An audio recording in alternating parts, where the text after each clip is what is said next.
Good evening, ladies and gentlemen. Welcome to Mile 1 Center and the first ever playoff game in the history of the St. John's Edge basketball franchise. What a vibe in the building tonight. Crowd over 4,000 on hand, and that's even going to get bigger for the next one on Sunday. My name is Steve Power. It is my pleasure to bring you the call of this historic game here at Mile 1. And I am joined once again by the best in the business, the prof, Mr. Doug Partridge. And Doug, I half want to shut up and watch this show here on the big screen, but we got to set a game up here. The Windsor Express in town, second versus third in their division. What kind of matchup are you expecting here tonight? I think there's a lot of things that are going to kind of decide this series as it plays on. Once you get to the playoffs, everybody, you've played 8 times during the regular season. There are no secrets. Everybody knows what everybody's doing. It's going to be the small things. It's going to be the little adjustments. I think some of the things we have to watch are how did the Edge deal with Shaquille Keith? They've had real trouble matching up with him. He had 29 the last time they played. He absolutely lit them up. They've got to figure out who's going to guard him in the one-on-one and then how they're going to help and what they're going to do to try and control him. They got to keep point guard Maurice Jones off his right hand. When he gets to his right hand, he's a dangerous scorer as well as initiator from the offense. They've got to do a good job there. Who wins the big matchup? So for Windsor, you've got Logan Stutz and DeMontre Harris, who are two bigs who are not super mobile, but they're much bigger than their counterparts on the Edge roster. The Edge has the quickness advantage. Who wins that war, size versus quickness?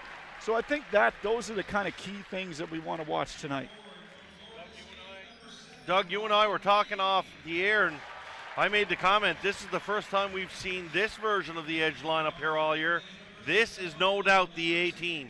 This is the one that they're going to try to ride the way home, and that's not any disrespect to any other players, but we feel, up here in the press box at least, I shouldn't speak for you, I feel this is the best possible lineup the St. John's Edge can put on the floor. Yeah, I would agree with that, and the only thing we talked about is Bird is a very good spot-up three-point shooter, and I think Stover is the right matchup for this team in terms of making sure you've got a body that maybe can control DeMontre Harris if he gets loose, but there's a possibility you could see Bird at some point in the series if they're having any trouble making shots or they need to loosen things up from 3.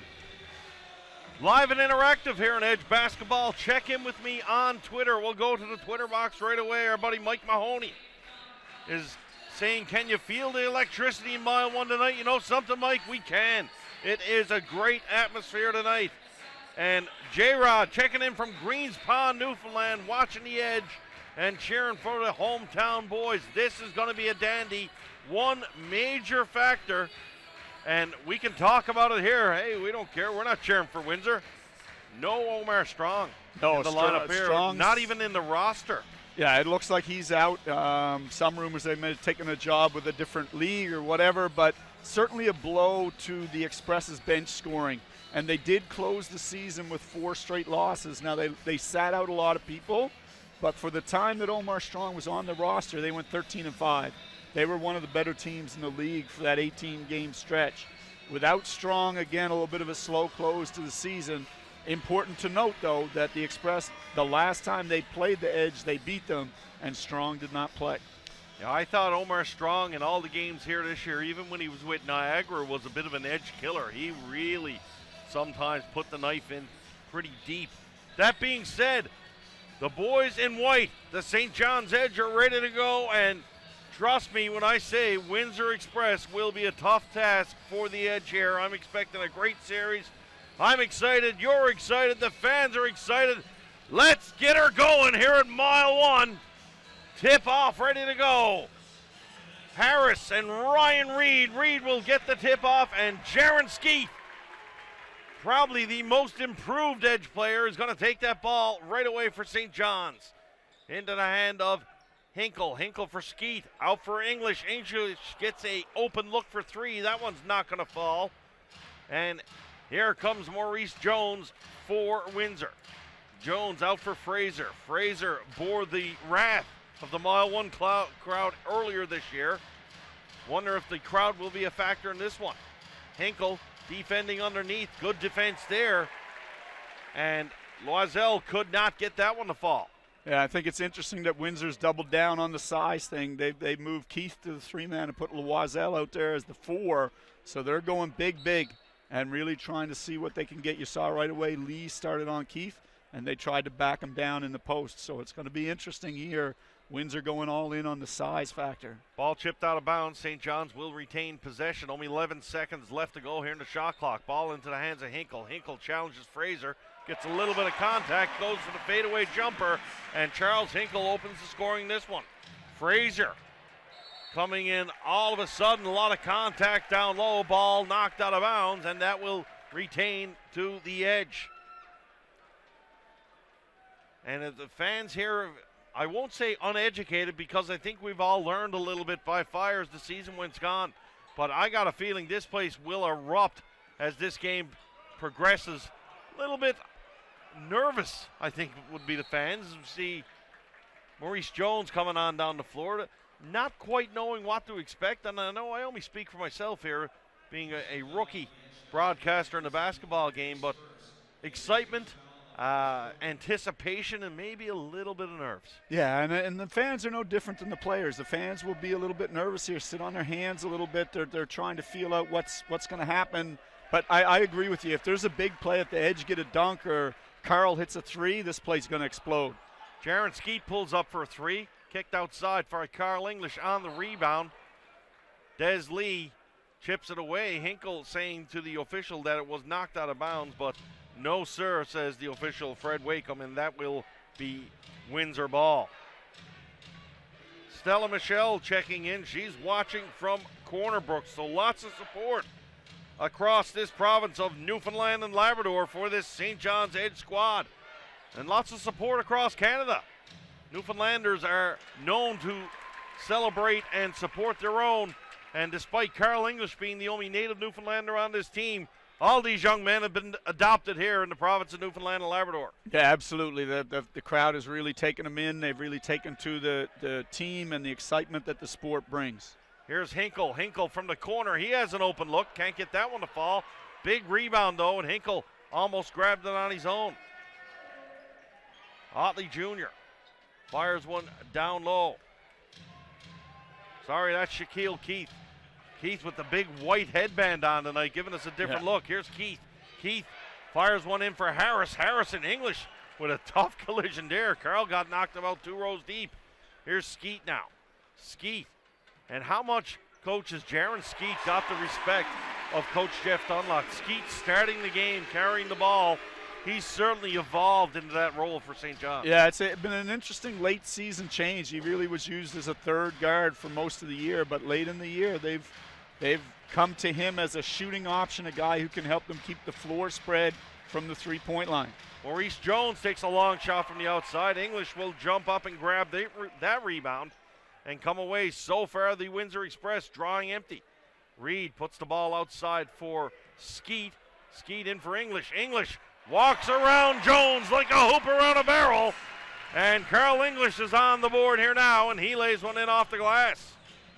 St. John's looking sharp defensively as well as on the offensive side of the ball.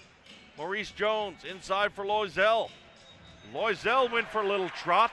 That wasn't called, though. Ryan Reed, fortunate, almost threw it away. Does get it back, puts it into the hands of Skeet. Outside for English, down for Hinklehoops. He hits one outside for Ryan Reed. Ryan Reed a little bit out of his range there, perhaps. Draws iron on his first shot. Coach screaming they want Maurice Jones to handle this ball down the floor. Jones penetrates through the lane. Not much cooking there. He's going to kick it to the outside. And there is the first bucket of the game for the Windsor Express on the 3-ball. Yeah, Carl got caught staring at the ball a little bit, and Frazier slid in behind him, and that pass got Carl caught in between, and he couldn't get back in time to contest. The Edge turned the ball over as Desmond Lee gets tagged for traveling.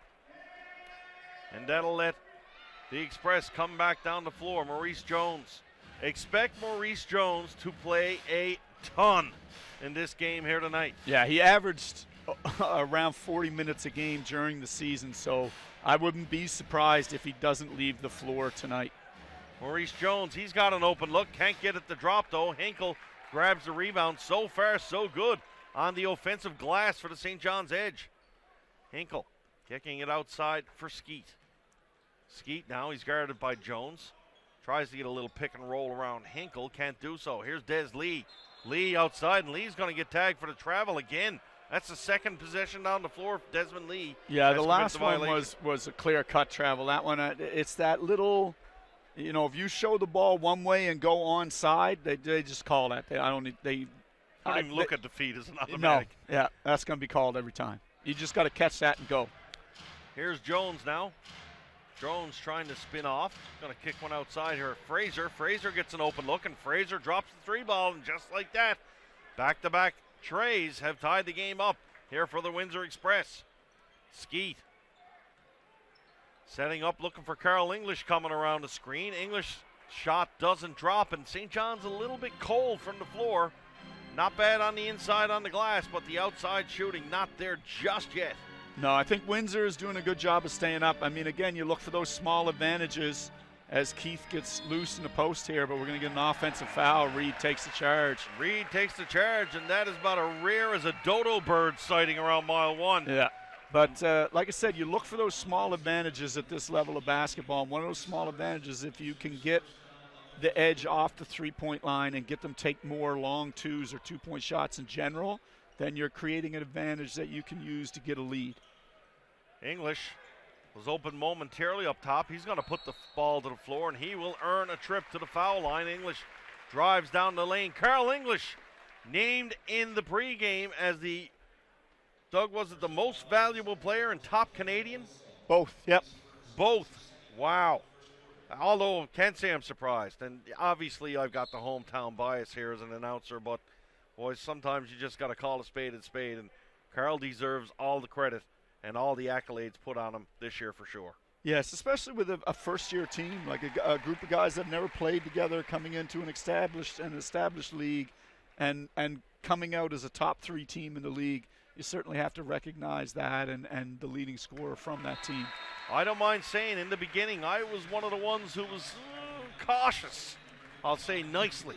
I was probably worse than cautious. I might have been pessimistic about basketball here in St. John's, but there is no doubt you can't say any differently. The turning point, when they signed Carl English, things took off. And that's not disrespecting anybody else's. They've all done a fantastic job.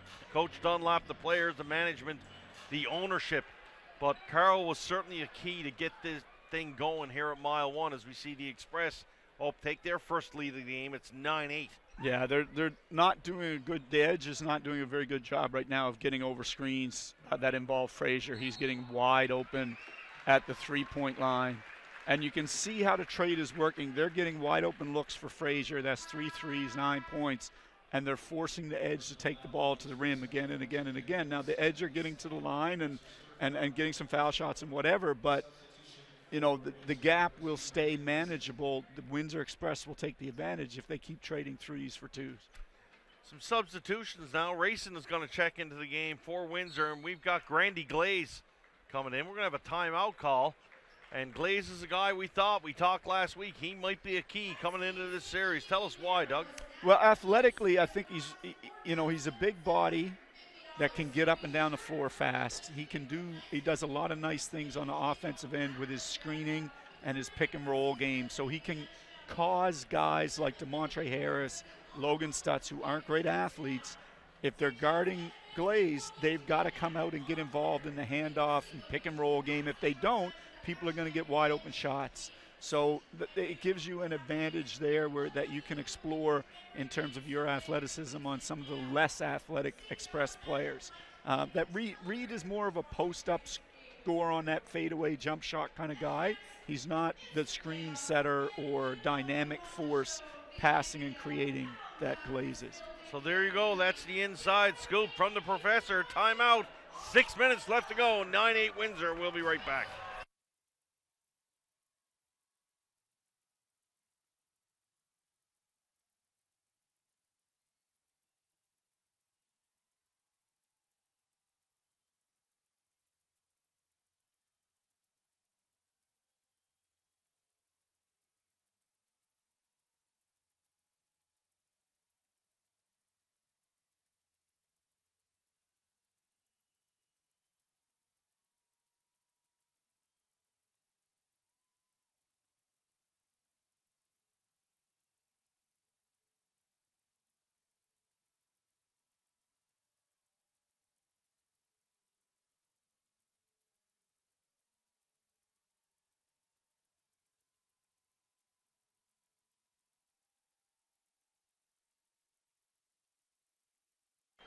So Charles Hinkle going to go to the foul line. He will shoot a couple.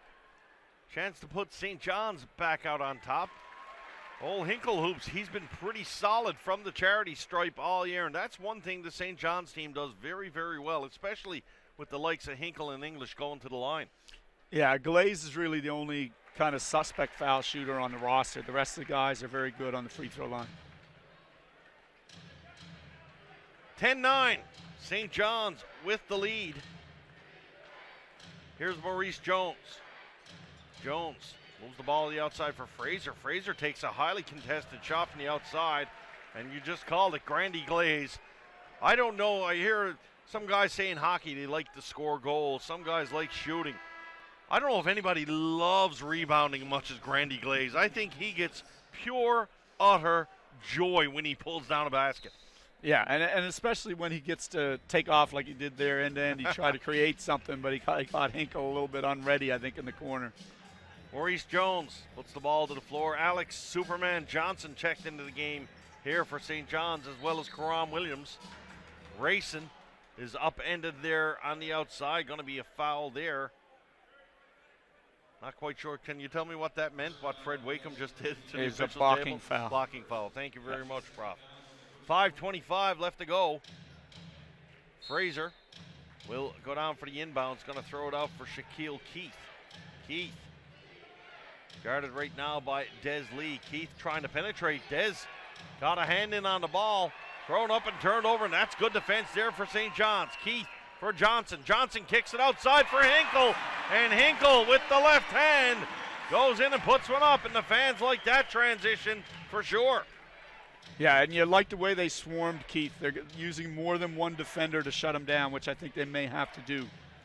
Jones to the outside. Jones got a step on Glaze. Maurice Jones puts a little bit of lays on Glaze on that ball. Yeah, you can't let him get back to that right hand. You had to keep him going left and make him take the left-handed layup. Williams kicks one in for Hinkle. Hinkle finds Des Lee. Lee out for Hinkle. Hinkle catches, shoots from the corner. And Charles Hinkle turns around. Gives a little look to the Windsor Express bench after that one. Letting them know, boys, I'll be here all week. Here's Stutz is going to pick up a foul as Stutz is checked into the game. Yeah, I think Stutz felt that if the edge got loose on another transition opportunity, it might start getting really loud in this gym, and thought it was better to take the foul as Ford checks in for Lee. Logan Stutz into the game, checking out the Finnish Scandinavian 87 disco look. Yeah, he got his playoff quaff ready to go. He's all set down to tonight. I'm going to have a little bit of fun with Logan Stutz if he keeps coming out looking like this. Stutz can play. He can certainly shoot. Here's Glaze. Glaze puts one off the glass. Shaquille Keith coming out of nowhere. Good offensive rebound there for the Express Keith.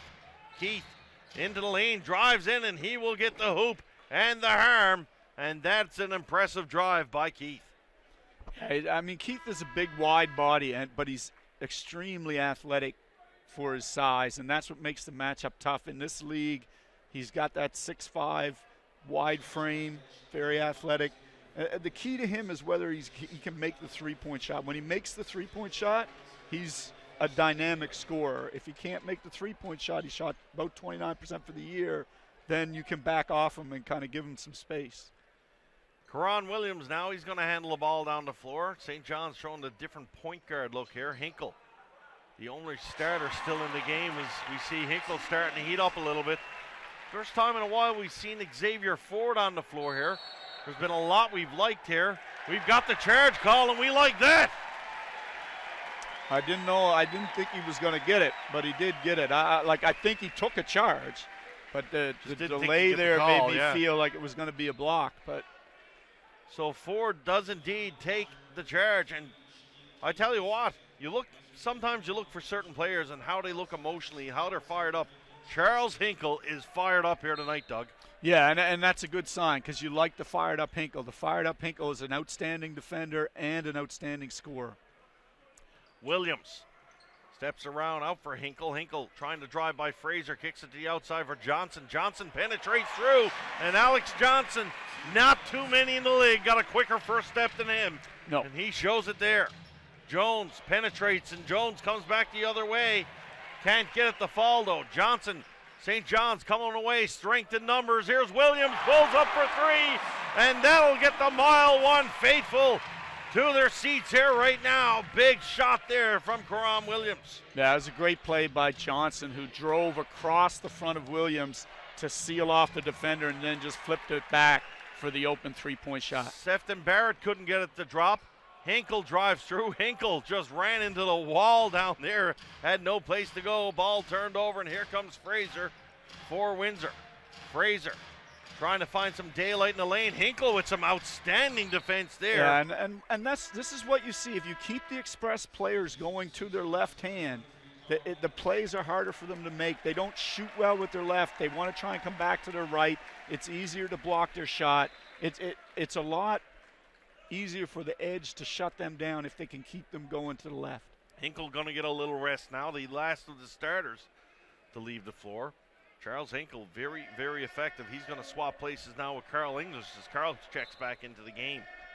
And I think you'll see that all playoff long. You will not see a lineup that doesn't have English or Hinkle on the floor. Probably if not one of the most effective 1-2 punches in this league. Yeah. Rayson, he takes the ball, guarded by Williams. Williams is all over him there, moves it for Barrett, and that's going to be a 24-second shot clock violation. Barrett had a little bit of a, dare I say it, a little brain fart there. He forgot the clock, and he had no idea the buzzer was going to go. No, he was just happy he was going to get to his right hand, but even when he did, Glaze had stepped right in front of him to shut off the key. It was good help defense by Glaze.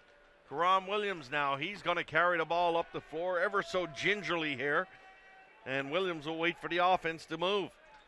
Xavier Ford's going to pop out. And, Doug, we want to look for maybe a dark horse, the catalyst in this series, some guy who's going to make an impact that really could turn the tides. He's my pick, Xavier Ford. Yeah, and we discussed this before the game, and I said to you, the way playoff basketball goes, everything is so heavily scouted, so heavily prepared for. It's usually an unexpected source that turns a playoff game. That could be a Ford, that could be a Sefton Barrett. No, it's not going to be Sefton Barrett. Someone like that from Express. Or the Rayson kid is another guy that could really make plays. No, Doug, no. Ford or it Glaze can't always be about the edge, buddy. You have to know what's going to come from both sides. Absolutely. I'm just joking here, folks. Here's a pass back. We're going to have an offense. Yeah. I tell you what, there must be a discount on charging fouls here this week. That's 4 we've seen already. I haven't seen 4 since January. No, and you're not going to see them in the regular season because, if you get injured, you get cut in this kind of league. So nobody's going to put their body on the line. But now we're in the playoffs. You're not getting cut in the playoffs, so you're going to put your body out there and you're going to try and win a championship. Maurice Jones picks up the middle, puts it in for Stutz. Stutz tried to channel his inner Dolph Lundgren, but that ain't going to happen. Ball gets put to the floor, and we'll have the call. Explain to me again what that call is for. It's a block. That's the blocking foul, yeah. Yeah, so once they go hands to the hips, there you go. They're not saying the small guy fouled the big guy. They're calling the blocking foul. Small guy fouled the big guy. Yeah, I get that. 1:37 left to go, 22-16. Here in favor of the edge. Alfred Jones. Jones kicks one along for Rayson. Rayson catches Williams off the dribble, and Ford comes up, and he was in the air, and that's going to be an easy call for the official all day long. Rayson will get to go to the foul line to shoot a couple. 1:30 left to go. Pretty good ball game here so far. Got to think it's probably playing out the way we thought it would be. I think it's a little less. I thought the offense would be a little bit higher. I thought the energy would be going and people would be knocking down even tough shots. I thought we'd see a little more shot making early. Instead, the defense has ruled the day here for most of the first quarter. Okay, it's the way I thought it would be. Maybe we'll take the we out of it. I figured it was going to be tight, and I know this is an offensive league, but in the playoffs, I don't care. You can be playing for the NBLC title. You can be playing for a checkers championship. Things tighten up in the playoffs. And the old adage, defense wins championships, that wasn't made up by a guy who didn't win. Here's Jaron Skeet. I figured you'd like that one. Jaron Skeet's back into the game. He puts the ball into the hands of Hinkle. Hinkle outside for Skeet. Skeet feigns a shot there. Puts it over English. English is matched up on Stutz. Ryan Reed's in the paint. He don't want to give it up. You know that. Kicks it outside for Skeet. Des Lee, how did he grab that rebound? Yeah, it worked out for them. They got that switch where Rayson had to guard Reed, and when Reed kicked it out, Rayson tried to box out Lee, still giving away 6-7 inches, so he gave up the offensive rebound. Rayson drives down the lane, and he gets the bounce there. I thought the Edge had him sealed off pretty good, but Rayson finds a way to score. Yeah, again, if he can get to that right hand, that's where they make most of their plays. English spins around. He's guarded by Fraser. And Fraser did a good job there getting in front of English and throwing him off kilter just a bit. And that's a matchup you're probably going to see, Fraser on English. Yeah, I think that's what you're going to see most often in this series. Fraser with the length and athletic ability to try and give Carl a bit of a hard time if he can. Rayson puts the ball to the floor. 2-possession game here to end this quarter. Here's Stutz. Stutz with the left hand, and that was a little too easy for the Express. Yeah, and again, but what you see now that the Express are starting to score, it's all coming on the right hand. It's all coming, the finish was left-handed, but all the work was done with the right hand. English to the outside. Edge will play for the last shot of this opening quarter. Skeet. He was waiting for English to open up. Skeet's going to move it in himself. Skeet tried to put a circus-like shot up, couldn't do so. Barrett from the half court. Bank wasn't open this late in the night, and that'll do it. Tight first quarter. St. John's Edge 24, the Windsor Express 21. Got to think, Doug, if you're visiting Windsor Express, you're probably going to like that first quarter. I think you like the last 3-4 minutes. I think it looked tough there. It was 24-16. You were down 8. You were a little bit nervous about where this game was going.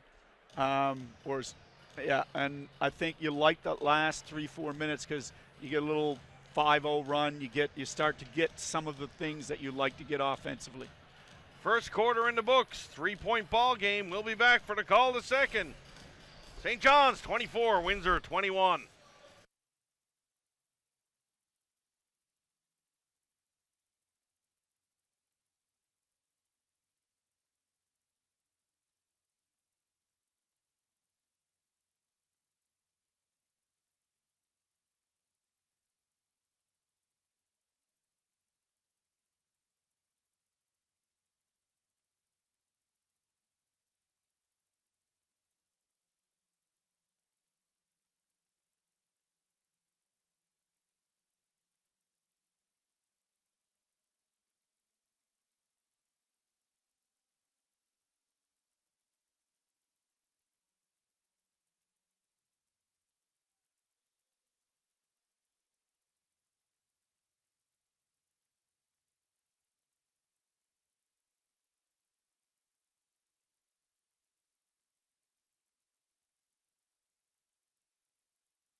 All right, so the second quarter getting ready to get underway.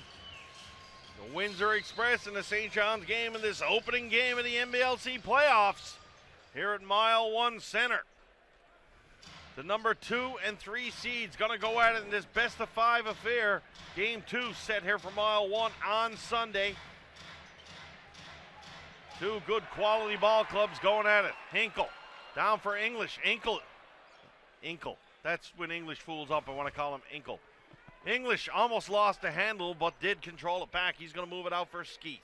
Yeah, we saw the double team there on Keith, so they're not messing around. They brought Hinkle right away as Lee gets another offensive rebound. Desley's just going to stand under the basket and wait for the boys to miss, and the ball's just going to fall in his hands. It's working for him. Yeah. I could probably play basketball and rebound if it was like that. Here's Rayson. Rayson steps from the outside, and he hits that one from a long way out. No surprise, though, Doug. We saw him in the pregame shooting multiple shots from that spot. Yeah, and he, they're not the Express are not a great three-point shooting team. Stutz is a good three-point shooter. They have some guys who can make it, but they don't shoot it extremely well, so they need Rayson to make some of those. Ransford Benprong is checked into the game. He's going to commit an early foul there as he grabs Stutz. Benprong, Lee, Skeet, English, and Hinkle. The starting five in this second quarter here. 2-point ball game. Windsor Express now with the ball.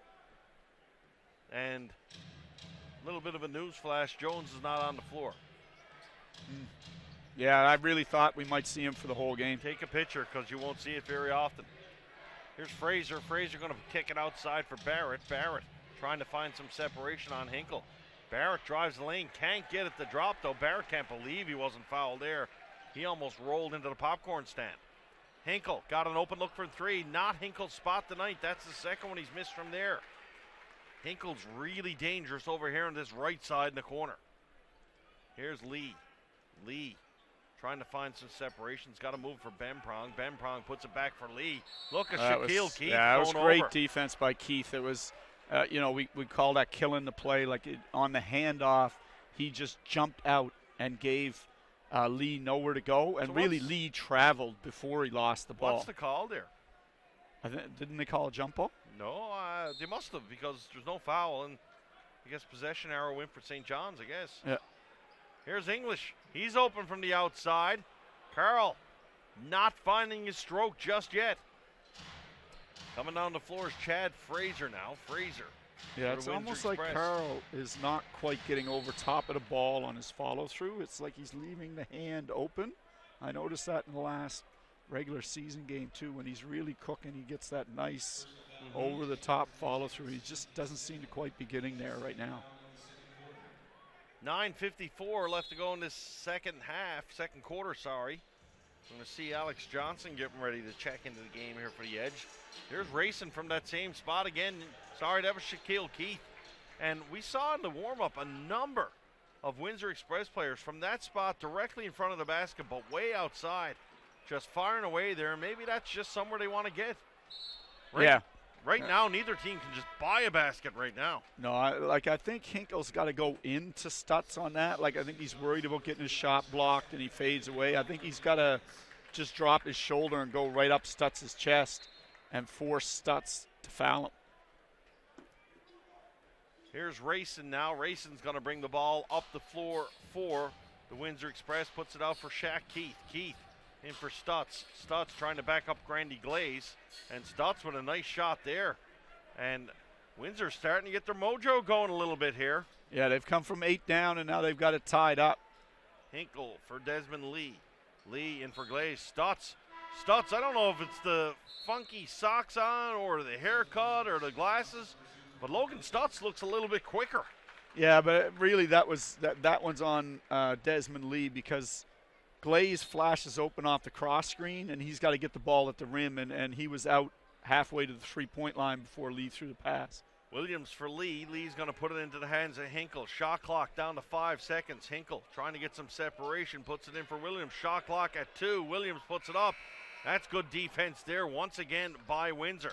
Keith, he's going to take it down. Keith puts it into the hands of Fraser. Fraser, little look away, almost had an open look to the corner. There's a wide open three on the side by Barrett. He couldn't get that one to drop. And once again, not being able to buy a basket here for the St. John's Edge, or Windsor for that matter. Williams into the hands of Johnson. Johnson back for Williams. Williams going to take a pick from Blaze. Outside for Lee. Here's Lee for 3. And Lee gets one to go. Desmond Lee finds the stroke. And you can see it there, Doug, exactly what you're talking about. That extension, that follow through. Lee had it right there. Yeah. Rayson. He's going to take a shot from a long ways out. And Rayson, very unfortunate there not to get that one. Grandy Glaze takes the ball the whole way. Oh, my goodness. But Glaze couldn't get it to drop, and this place would have erupted if the big guy had to get that one to fall. Fraser to the outside. He made a nice move on Hinkle there and got it to go. And you see Grandy Glaze, he's just ready to squeeze the life out of that basketball. Here's Glaze. He wants to score. He's shocking. He's driving, but he can't dance. Not so far tonight. Rayson's got to step on Williams. Rayson kicks it to the outside for Keith. Keith throws it under the basket to Stutz. That's going to be chipped out of bounds, and the call will go against the Edge, still being Windsor ball. Maurice Jones checking back into the game, as well as Xavier Ford for the Edge. Yeah, Grandy Glaze is really trying to make things happen out there, but he's going maybe just a little bit too fast for his ball handling. Stutz gets an easy layup there. Windsor have taken the lead, Doug. Yeah, and right now they're doing things better than the Edge. They're executing a little bit better defensively. They're starting to get continually to their right hand like they want to, and the Edge defense has slowed down a little bit. Ryan Reed gets an offensive board rebound. He's going to lean into Stutz, and he will pick up the foul. Foul goes against Logan Stutz. It's going to be for a hold. Don't think we're going to have a shooting situation here. No, Reed thinks he's going to the line. Yeah, but Stutz put the grab on him right away. He knew he was in a bad place, caught under the rim, and he just wanted to get the grab on him and not give him a layup. Demontre Harris back into the game for the Express, so they just got bigger really fast. Here's Williams. Williams kicks it outside for Johnson. Johnson over for Lee. Lee guarded by Keith. He's going to put it into the hands of Ryan Reed. Reed to the outside. Reed blocked there. Reed another opportunity. Big guy goes up and gets it to drop. And Ryan Reed will get the and one. And that's a big basket for the Edge. Yeah, and that's when I was talking about Hinkle earlier going into someone's chest, it's just what Reed did there. I mean, he's given up a lot of size to Demontre Harris, so the initial shot Harris blocked, but when Reed got it back, he put the ball right on Harris's chest and then went up, and there's really nothing Harris can do but foul. Reed might give up length to Harris, but he doesn't necessarily give up size. That's fair enough, yeah. Here comes Maurice Jones now. He's going to put into the hands of Chad Fraser. Fraser for Harris. Harris is going to step back, and he'll nonchalantly knock that 20-footer down, and he'll tie this one up at 32. Xavier Ford, guarded by Harris. Ford, sorry, that's Ryan Reed. Reed has his pocket picked by Maurice Jones. Jones comes in, jumps up, and that little short-range jumper, that is right up his alley for the diminutive point guard for the Windsor Express.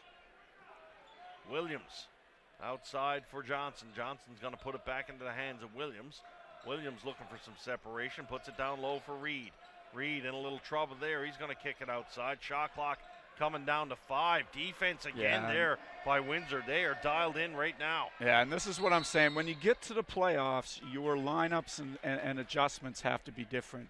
I do not think the Edge can afford lineups that don't have one of Hinkle or English on the floor. I think these type of lineups are fine in the regular season, but you need a focal point to your offense, and right now out there you do not have a focal point, and you can see the problems that's creating turnovers and easy transition buckets for the Express. Grandy Glaze going to check back into the game for Ryan Reed. We're going to have Chad Fraser to the line, and here come the Boo Birds, probably a little later than I expected. I fully expected Chad Fraser to get the warm Newfoundland welcome there.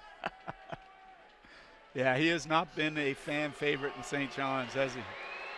Come to think of it, though, you know something, and to be honest, I think it's a term of endearment. If you're getting booed like that, that means you're doing something right. Oh, yeah, the people are taking notice. Absolutely. 36-32, biggest lead of the game at 4 now for the Windsor Express. Here's Johnson for St. John's. Johnson puts it into the hands of Williams. Williams fakes a 3, going to move it outside for Johnson. Johnson penetrates, kicks it out to Desmond Lee. Lee can't get through. Here's Johnson for a long 3-point shot. Had to put that up at the buzzer. Ball's going to be out of bounds, hits off Shaquille Keith, and that's a good effort by Grandy Glaze. Yeah, he was really fighting. He was really fighting for that ball. He couldn't quite get his hands on it, but he got enough of it to knock it away from Harris. And it bounced off of Keith, which will give the ball back to the Edge. Timeout called by the Edge. 4-point lead here for Windsor. 5:47 left to go in the second quarter. We'll be right back.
So a little birdie must have got into the ear of the bench, and right after you make the comment, no big shock. We see Carl English check back into the game.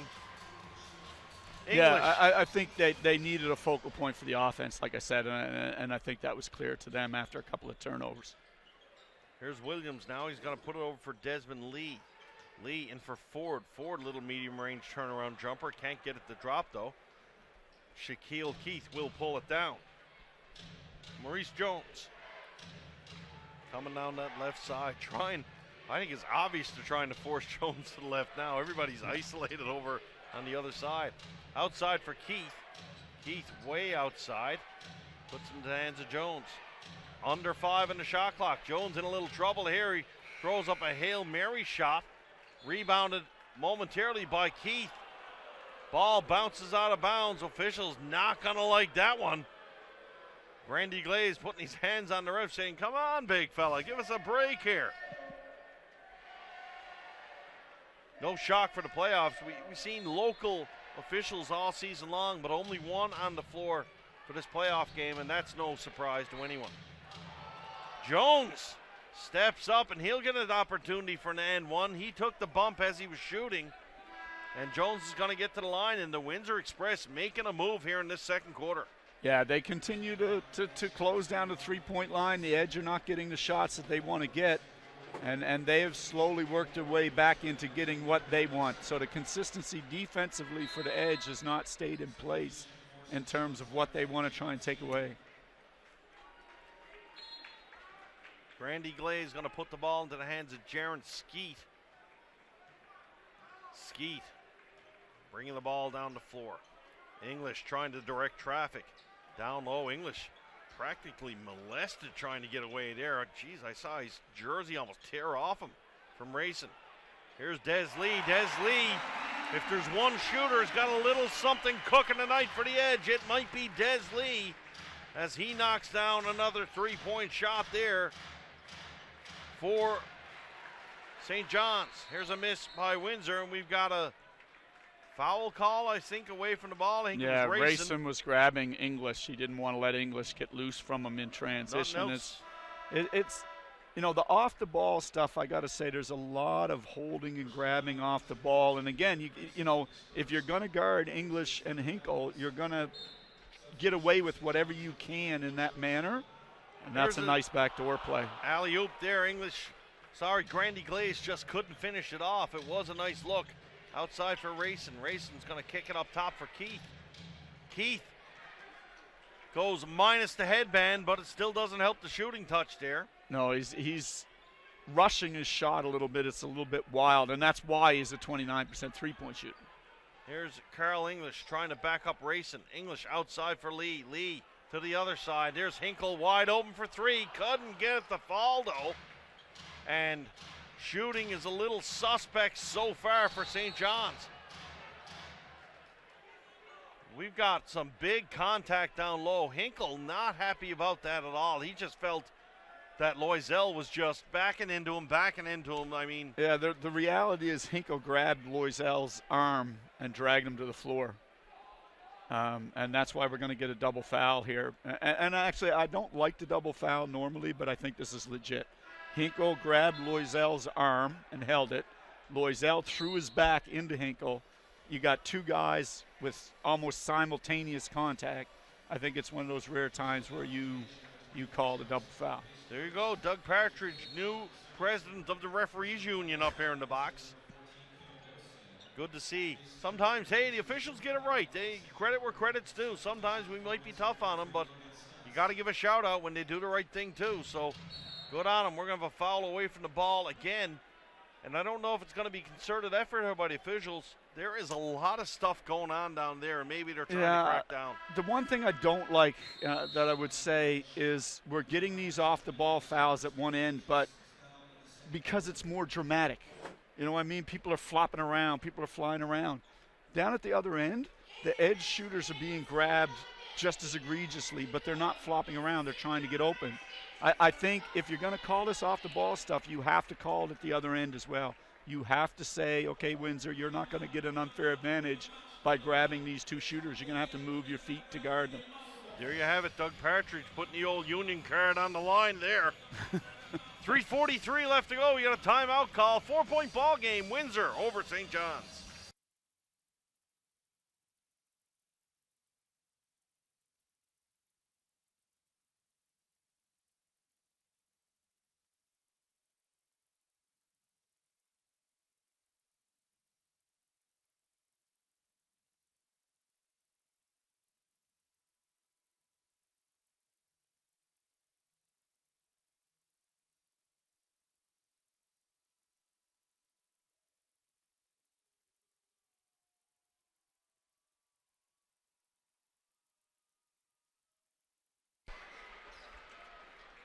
.343 left in this opening half.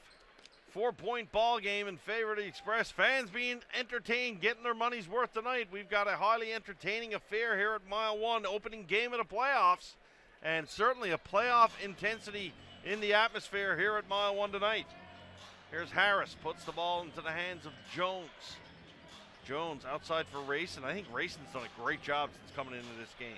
Yeah, he's definitely helped turn the tide in the favor of the Express. Jones had to rush that shot, just beat the buzzer. Skeet kicks one out for English. English wide open. There it is. Oh. Made the fake, couldn't get it to fall though, but Des Lee grabs the rebound. Here's Skeet. Skeet, nonchalant. I like that.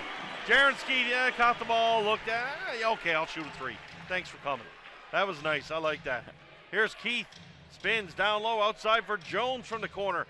Jones can't get the three ball to drop. Offensive rebound, though, by the Express. Keith jumps in, and Keith loses the handle, and St. John's have got numbers on this rush. Skeet, once again, he'll just step up, but this time can't get it to drop. Good offensive rebound by Hinkle, but unfortunately for St. John's, the call's not going to go their way. It'll be Express ball down on the baseline. Yeah, Skeet didn't quite get his feet set the way he needs to knock down that shot. But one thing you do like about what's going on right now for the Edge is they're starting to get back to where they were beginning. You know, they've got more or less their starting lineup, Reed for Glaze, but now they're starting to get the Express back off the right hand, get them going the way they want them to go, get the multiple help down when the key is driving. So you like what they're doing defensively in the last 2 or 3 minutes. Maurice Jones trying to direct traffic out there. He is no doubt the floor general for this Windsor Express squad. And there's a foul away from the ball again. I'm starting to see what you're going to say, Prof. I mean, the Edge seem to be getting tagged here with all these, and it seems like we go the other way. All bets are off. Yeah, I don't disagree with the calls that are being made. I just again, that's a situation where Hinkle tries to get into Stutz, gives him a little push. Stutz stumbles all over the floor and tweets it's a foul. Yeah, it's a foul. But again, just because it's not dramatic at the other end doesn't make it not a foul. So Stutz going to go to the line. He'll step up and he will sink the first. DeMontre Harris checking out of the game. Sefton Barrett back in for the Windsor Express. Eric Parker has checked into the game now for Windsor as well. So no Harris, no Shaquille Keith for Windsor. And they're still putting some points on the board here. 42-38 Windsor over St. John's. Yeah, again, Rayson going right across the key with his right hand and then hitting that little fadeaway pull-up. Jaron Skeet. Nice feed in low for Grandy Glaze. Glaze couldn't get it to drop, though, and that should be automatic. Yeah, I think he was thinking dunk, but he didn't have enough takeoff when he got there. I'm up here making the traveling call in the box before the referee did. I'm catching on, Prof. I'm catching on. I didn't know if you were doing the cha-cha or what was going on. No, sir. Cha-cha-cha. Give us the ball. Come on, Jaron Skeet. Out of the game here, and who's going to check in? It's going to be Karam Williams. Yeah. Checking in for Skeet. 1:56 left to go in this first half. 4-point ball game. Williams looking to spring English on the open side. English with a bit of a mismatch there, and I thought that one wasn't going to be called in. I thought Carl might actually give birth on the floor at the referees if he never had to get that call. My goodness. But the call is made. St. John's 15 seconds on the shot clock. Hinkle's going to come over for the inbounds. Hinkle has a look at Carl. Going to kick it back out high for Karam Williams. Shot clock down to 10 now. Williams getting ready to make his move. Williams drives down low outside for Desmond Lee. Shot clock to 5. Lee penetrates, gets through, and Lee misses the dunk. What's going on here, Doug? That's 2 or 3 like that now. Yeah, I don't know what to tell you. Lost for words. Yeah, I mean, with Glaze's thing, he got caught in between. He thought he was going to dunk. He didn't get up high enough. He got in trouble. With Lee, he was going for that the whole time. And he had it. The lane was there. Just lost a little control, I guess. Here's Jones. Jones puts the ball to the floor. Glaze caught in the wrong double team outside. Kick to a wide open Sefton Barrett in the corner. And Barrett drops it for 3. 7-point lead now for the Windsor Express, their biggest of the game. Williams outside. Hinkle sets the pick up top for Williams. Williams watching Hinkle run his route, can't get there. Williams puts the ball into the hands of Glaze, out for Hinkle. Hinkle, shot clock down to 3. Glaze goes up. That's good defense. Good defense there, says the official, but I'm with you. How is that not a foul? Yeah. He's in the air making contact. There was a lot of contact on Glaze when he went up there, and that's why he had to eventually try to pass the ball because he couldn't get it through the 2 arms that were hugging him. 2-possession game here at the end of this opening half. Ball kicked outside to an open Barrett. Barrett kicks it out. Here's Rayson from way up top. Rayson's going to draw short that time, and the rebound's grabbed by Carl English. English for Lee. Lee back into the hands of English. He's going to try to work it over for Karam Williams to work this offense. Logan Stutz is just all over Charles Hinkle out there. Yeah, well, he can't guard him, so he's just he'd be willing to take a foul there because they have one to give. But there's a lot of contact here. Like they're going to have to make some more calls at this end of the floor eventually. Timeout going to be called here by the Edge. 10 seconds left to go. Coach Jeff Dunlop going to draw up a play. What do we expect to see here, Prof? Well, I think in this case, you know, you're not going to mess around. You're going to look for something for Hinkle or English. Like we've seen that side pick and roll that they run that tends to get Hinkle open when he steps back off setting the pick in the corner. You could see the elevator play, which they've run a few times already, and they haven't really got a lot off of it. Those would be maybe the main options that we've seen so far. So with 10 seconds remaining, got to tip your hat to the Windsor Express. And we can talk about the officials and the lack of calls and stuff like that, but hey, you're going to take what you're given. And that's what Windsor's doing now. They're finding that line. It's almost like they're stepping up to the pool and just dipping their toe in the water to see what they can get away with, and they're playing that line really fine. Yeah, and Bill Belichick, the football coach, is famous for saying you have to play the game the way it's being played. So if the referees are saying you can grab and hold cutters, then grab and hold cutters. And conversely for the Edge, if you're being grabbed and held, you got to find a way to swim that, get your hand over and break the other guy's hold and get open. So and then when you do get open, and the few times they've had the look, you've got to make the play. That's Bill Belichick. I'll quote another fantastic sports icon, Ricky Bobby. If you ain't cheating, you ain't trying. And that is probably the only time you'll ever hear Ricky Bobby and Bill Belichick in the same sentence. 10.4 seconds left. St. John's trying to get a score here to end out this first half and bring the game to within 5. It's going to be Johnson under the basket. He's on the inbounds, going to kick it out high to Desmond Lee. Lee puts it into the hands of Johnson. English trying to call the play from the corner.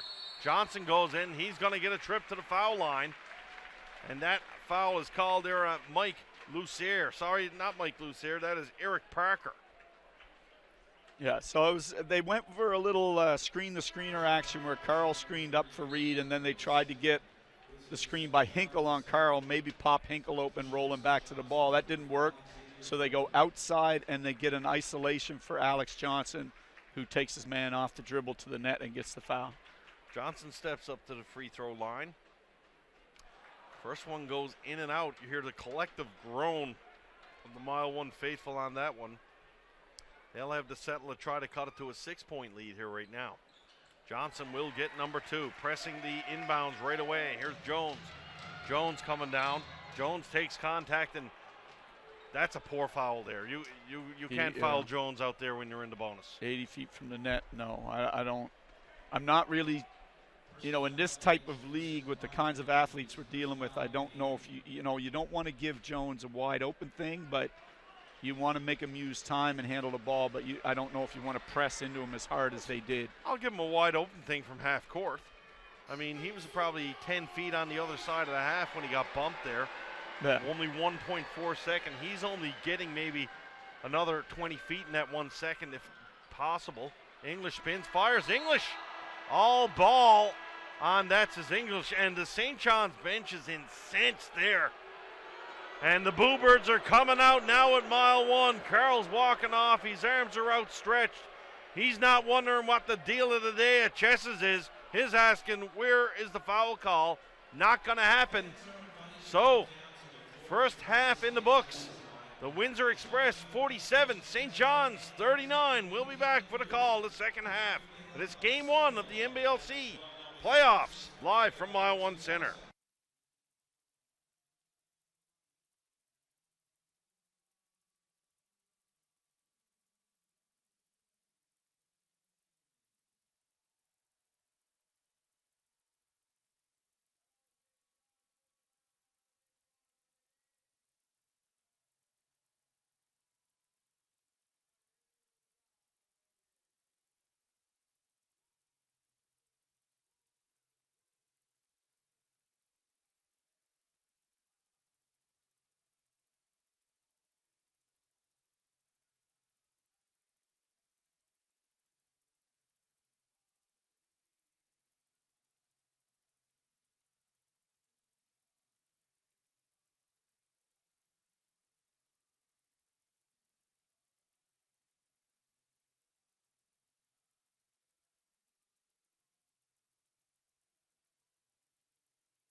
All right, second half, just about ready to get underway, and I walked around the concourse. A lot of people somewhat in a state of shock into the second quarter indeed.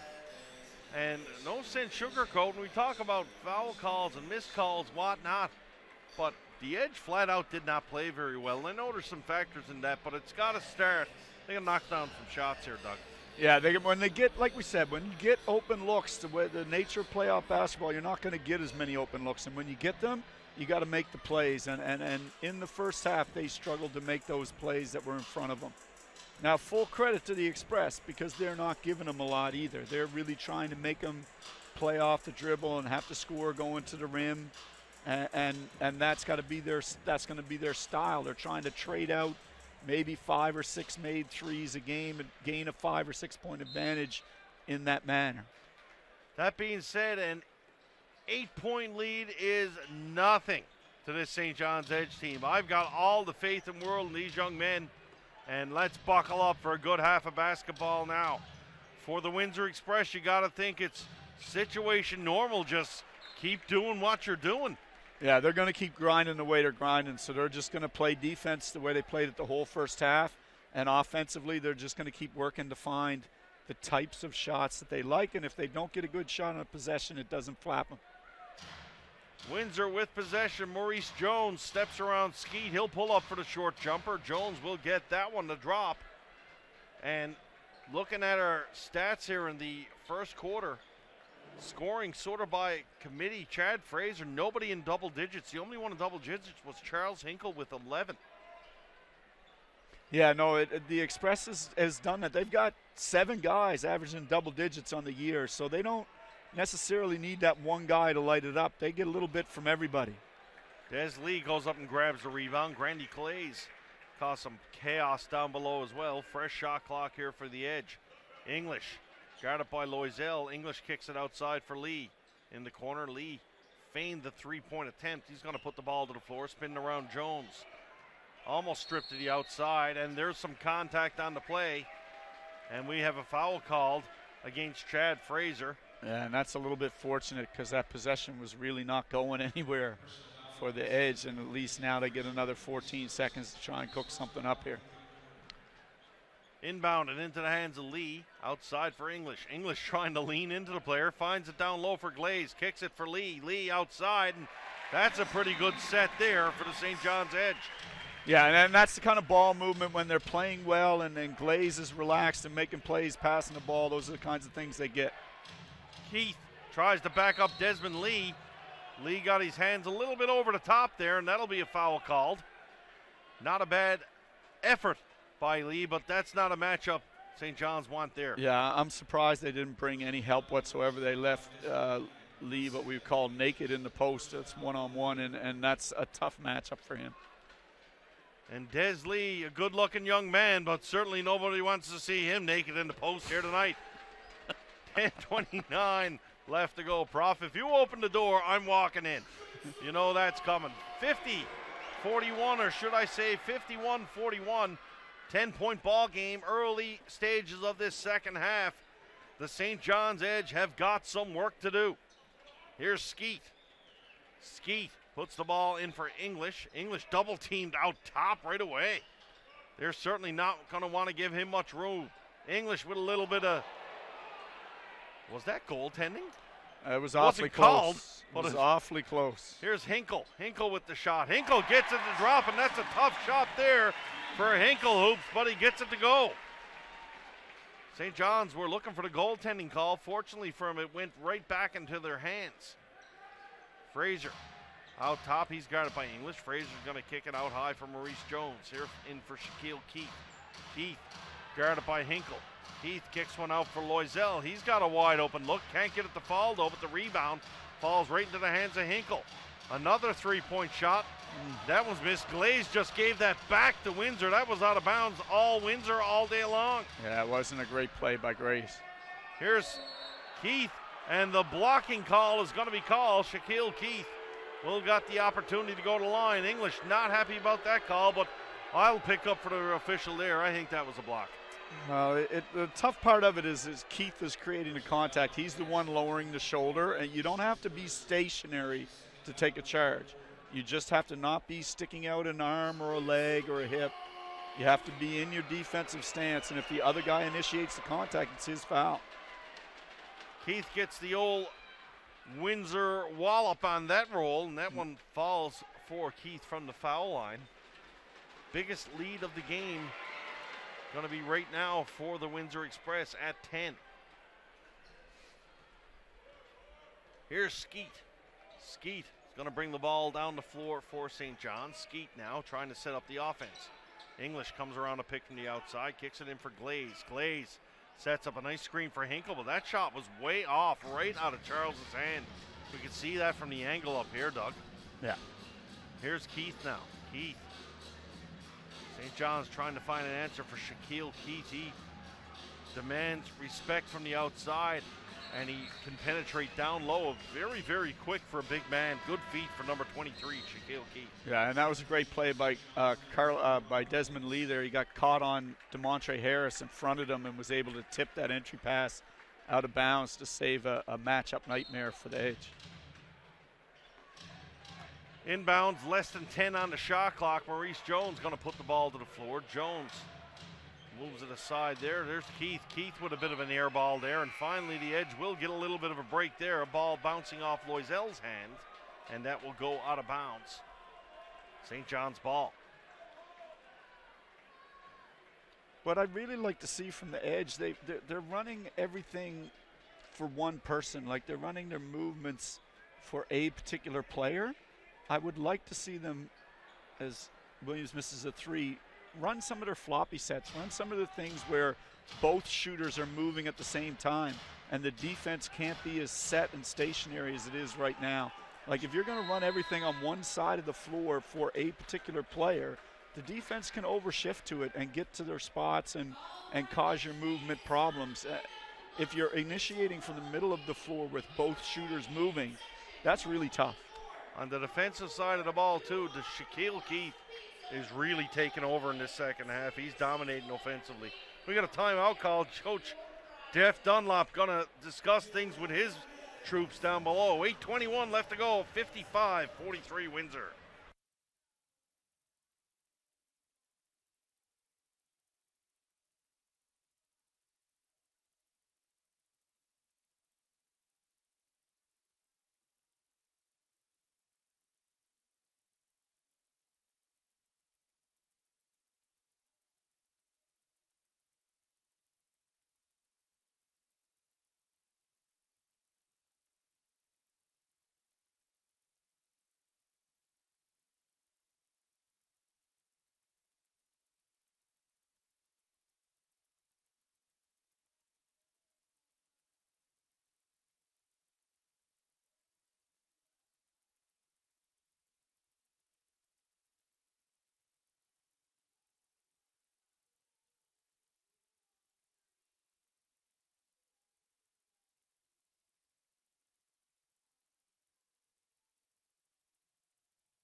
So the Edge come out of timeout, and hopefully they've found a little answer on that playboard of Coach Jeff Dunlop. They'll inbound the ball from their own end, and here is Ryan Reed going to put it into the hands of Carl English. This is a different look. English and Reed up top. Going to carry the ball down the floor. Desmond Lee now kicks it out for English. English guarded by Fraser. English with a nice drive there, and English will drive down Main Street and lay that one into the basket. And that's his easiest bucket of this game indeed. Yeah, and again, a little bit of the side-to-side action. So bring it up on one side, swing it to the other, then bring it back. Loisel with the three ball. He can't get the fall. Ball falls into the hands of Karam Williams. Williams puts it down for Hinkle. Hinkle back for Williams. Desmond Lee trying to drift traffic out there now. Now they'll get to move to their offensive set. Here's Lee. Lee spins around a screen. Lee looks up at big DeMontre Harris on the inside. He says, I don't think so. 3 seconds left on the shot clock. But they drew the foul on Harris. English got into him and got the blocking foul, so they'll get their 14 seconds to re-explore. So this is something we haven't seen all year, which is Carlos Lee at the top of the key getting the pick and roll with a spread floor. But again, I just think if you're the Express, you just go ahead, Carlos, make a play. I can guarantee you we will never see Carlos Lee at the top of the spread floor here at Mile 1 Center. Carlos Lee is probably still playing first base. Yes, Desmond Carlos's Lee, brother. I like it when you fool up, Doug. I don't like it when I fool up because I'm a big dummy, but if I can get you every now and then, it's like a big bonus for me up in the booth there. It's a big celebration. High five the cameraman and everything. That's my nickname for him. That's right. That's your out. It's the nickname. Desmond, don't call me Carlos Lee. Although Desmond on his slam dunk attempt earlier probably looked like Carlos Lee in that one. 7:25 left to go. Hinkle going to go to the foul line. Edge going to cut this lead back to single digits. Charles thinks he's first from the line. And you are correct. A much different look here in these offensive sets for St. John's. Yeah, I think, like I said, they're trying to get something in the middle of the floor with their two shooters on opposite sides to spread this defense out and see what they can get. Jones kicks one across for Fraser. Fraser gets the return pass. English a little bit late getting there, but he does get there. Hinkle trying to pull a steal off here. Jones, long shot there. And it's been one of those nights for the Express. You got to give Jones that shot all night long. Way outside. Karan Williams steps up to the foul line. He'll calmly drop a bucket, but that's a 3-for-2 trade. Wins are like those. Numbers indeed. Here's Jones. Jones probably not far enough to take a shot there. Drives it in for Keith. Keith, and I guess that's why you're talking about initiating contact there. He just spun on Desmond Lee and whacked him. Yeah, whistle doesn't blow. That one I didn't think was merited it, but again, I'm surprised they had a lot of success in the first half bringing help when Keith posted up, and I'm surprised that they're in the second half leaving Lee one-on-one in those situations. Hinkle takes a shot from way outside there. We got a foul away from the ball. English trying to get to the basket, and Fraser, and I'm going to say it, Fraser finally gets called here as English is trying to come around. He's just being body checked out of bounds there. Yeah. Call finally goes the Edge's way. 11-point ball game. And once, boys, it might sound like I'm coming across sore on the referees. I really don't mean to be. Full marks to Windsor for doing what they're doing. Here's Lee from the outside. Des Lee puts the ball up, can't get the fall. And Hinkle goes up, and it's going to be the goaltending call there, I think, this time. Yeah, you got to get that one.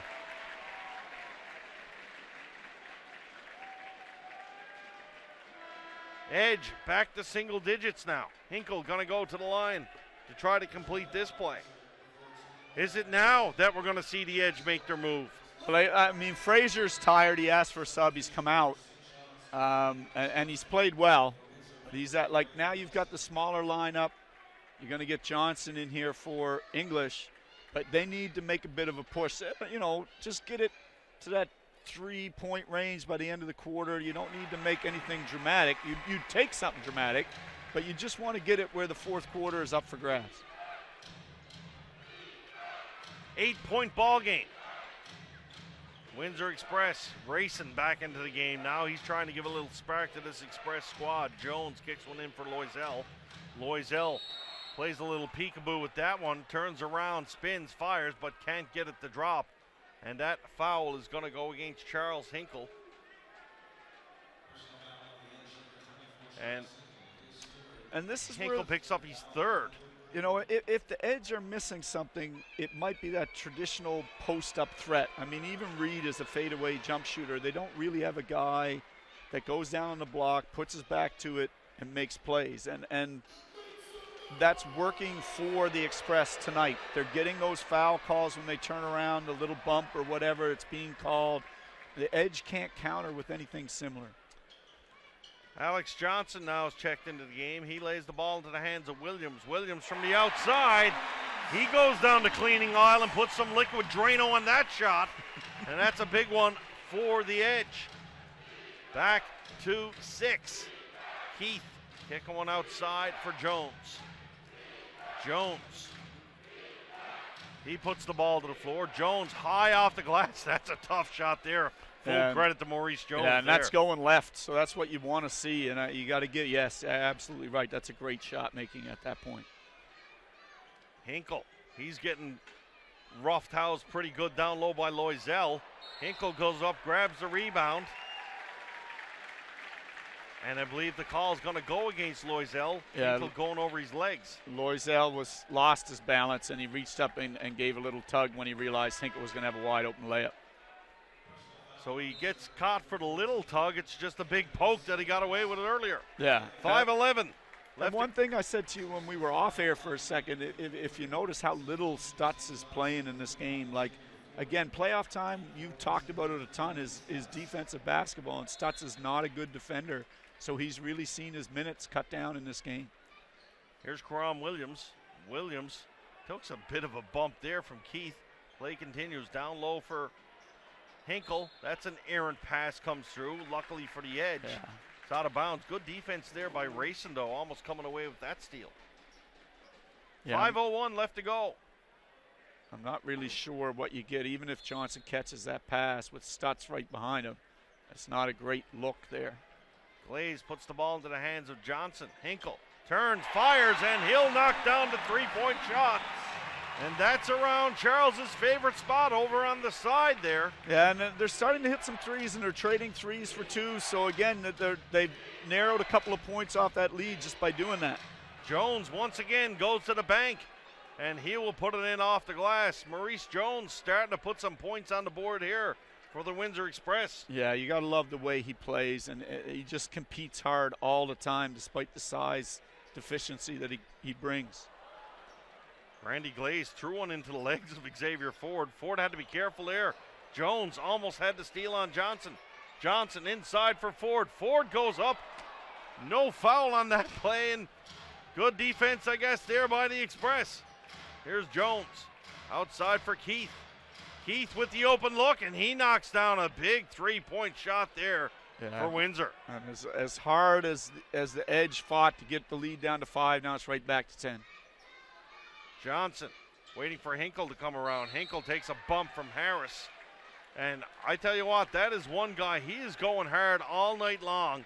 You can't take anything away from the effort of Charles Hinkle here tonight. Yeah, no, he's brought it. He's trying to do whatever he can. He needs a little help. He needs somebody to step up and be Robin to his Batman.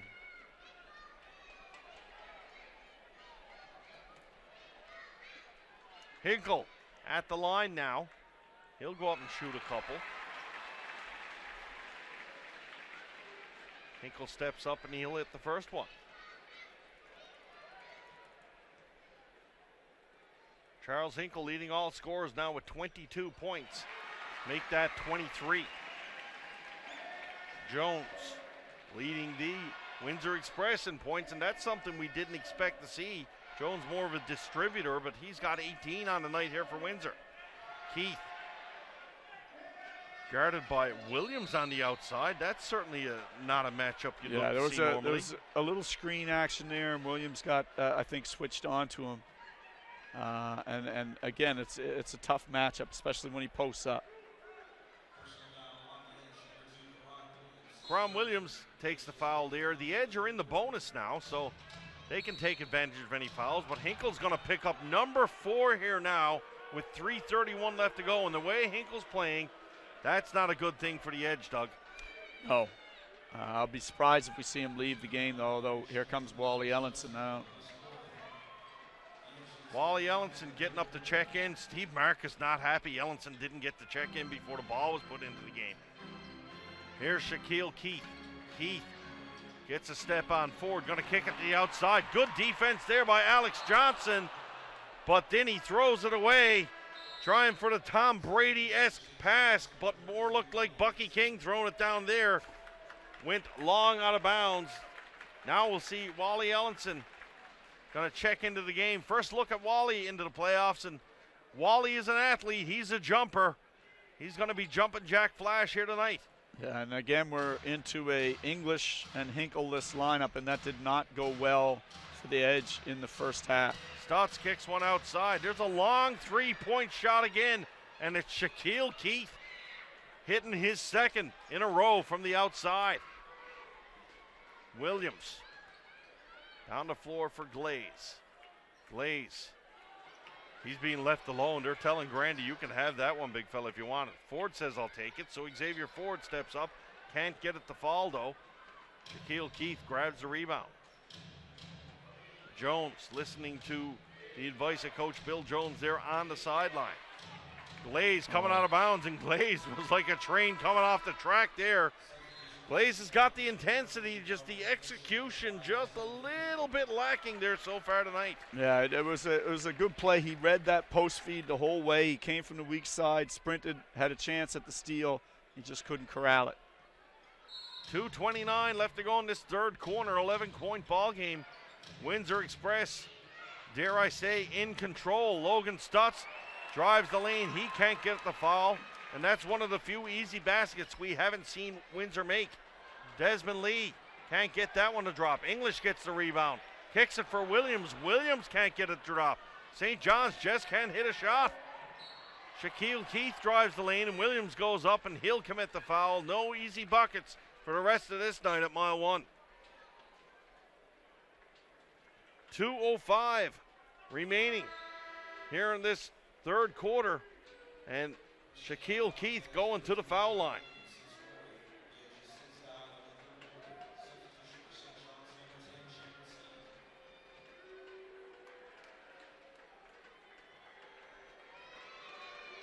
Keith with 15 points, looking to make it 16. 3 players in double digits for the Windsor Express, and Logan Stutz and Braylon Rayson respectively with 9 and 8. That is scoring by committee there. By contrast, Charles Hinkle with 23, Desmond Lee with 12, and nobody else in double digits for St. John's. Here's Skeet. Skeet checking back into the game now. He had an extended break on the bench. English goes up, and he is fouled. So Carl will get to the foul line, and maybe that's something the Edge fans can look forward to seeing. Maybe that's the way Carl can get going. If he can get to that line, maybe that'll help the stroke come a little bit. Yeah, you see it a lot with shooters sometimes. If they can get a couple free ones and get a little confidence shooting the ball, it helps them with their three-point game. And it's not from lack of effort, Carl, going to the line. He's been hacked and whacked a few times, just hasn't gotten there. Yeah, but I mean, again, and you mentioned it earlier, he's coming off that screen, and they're blitzing him. They're bringing 2 guys to him right away. He is not getting a lot of breathing room to try and make plays. Anthony Stover's checked into the game now for St. John's as well. So some fresh legs on the floor indeed with Ellenson and Stover here for the Edge. Jones trying to switch up on the outside. Jones kicks it all alone to Parker. Stover lost him for a second. Into the corner, Sefton Barrett for 3. Barrett had a wide open look there, just couldn't get it to drop. And Des Lee will take it down the floor for Ellenson. Ellenson, he got hacked there, and he's going to shoot 3. I think they're saying 2. He had a foot on the line, yeah. So Wally Ellenson will get the long 2 from the free throw line. That's a shot there. Not quite sure that's the one I want Wally taking there. But right now they're down by 10, I guess. They're just trying to make something happen. He's got to make an impression coming off the bench. Ellenson now to the line. He'll step up, and he will sink the first. Ellenson asking now if he's having 3 shots. Just finding out, no, sir, it's only 2.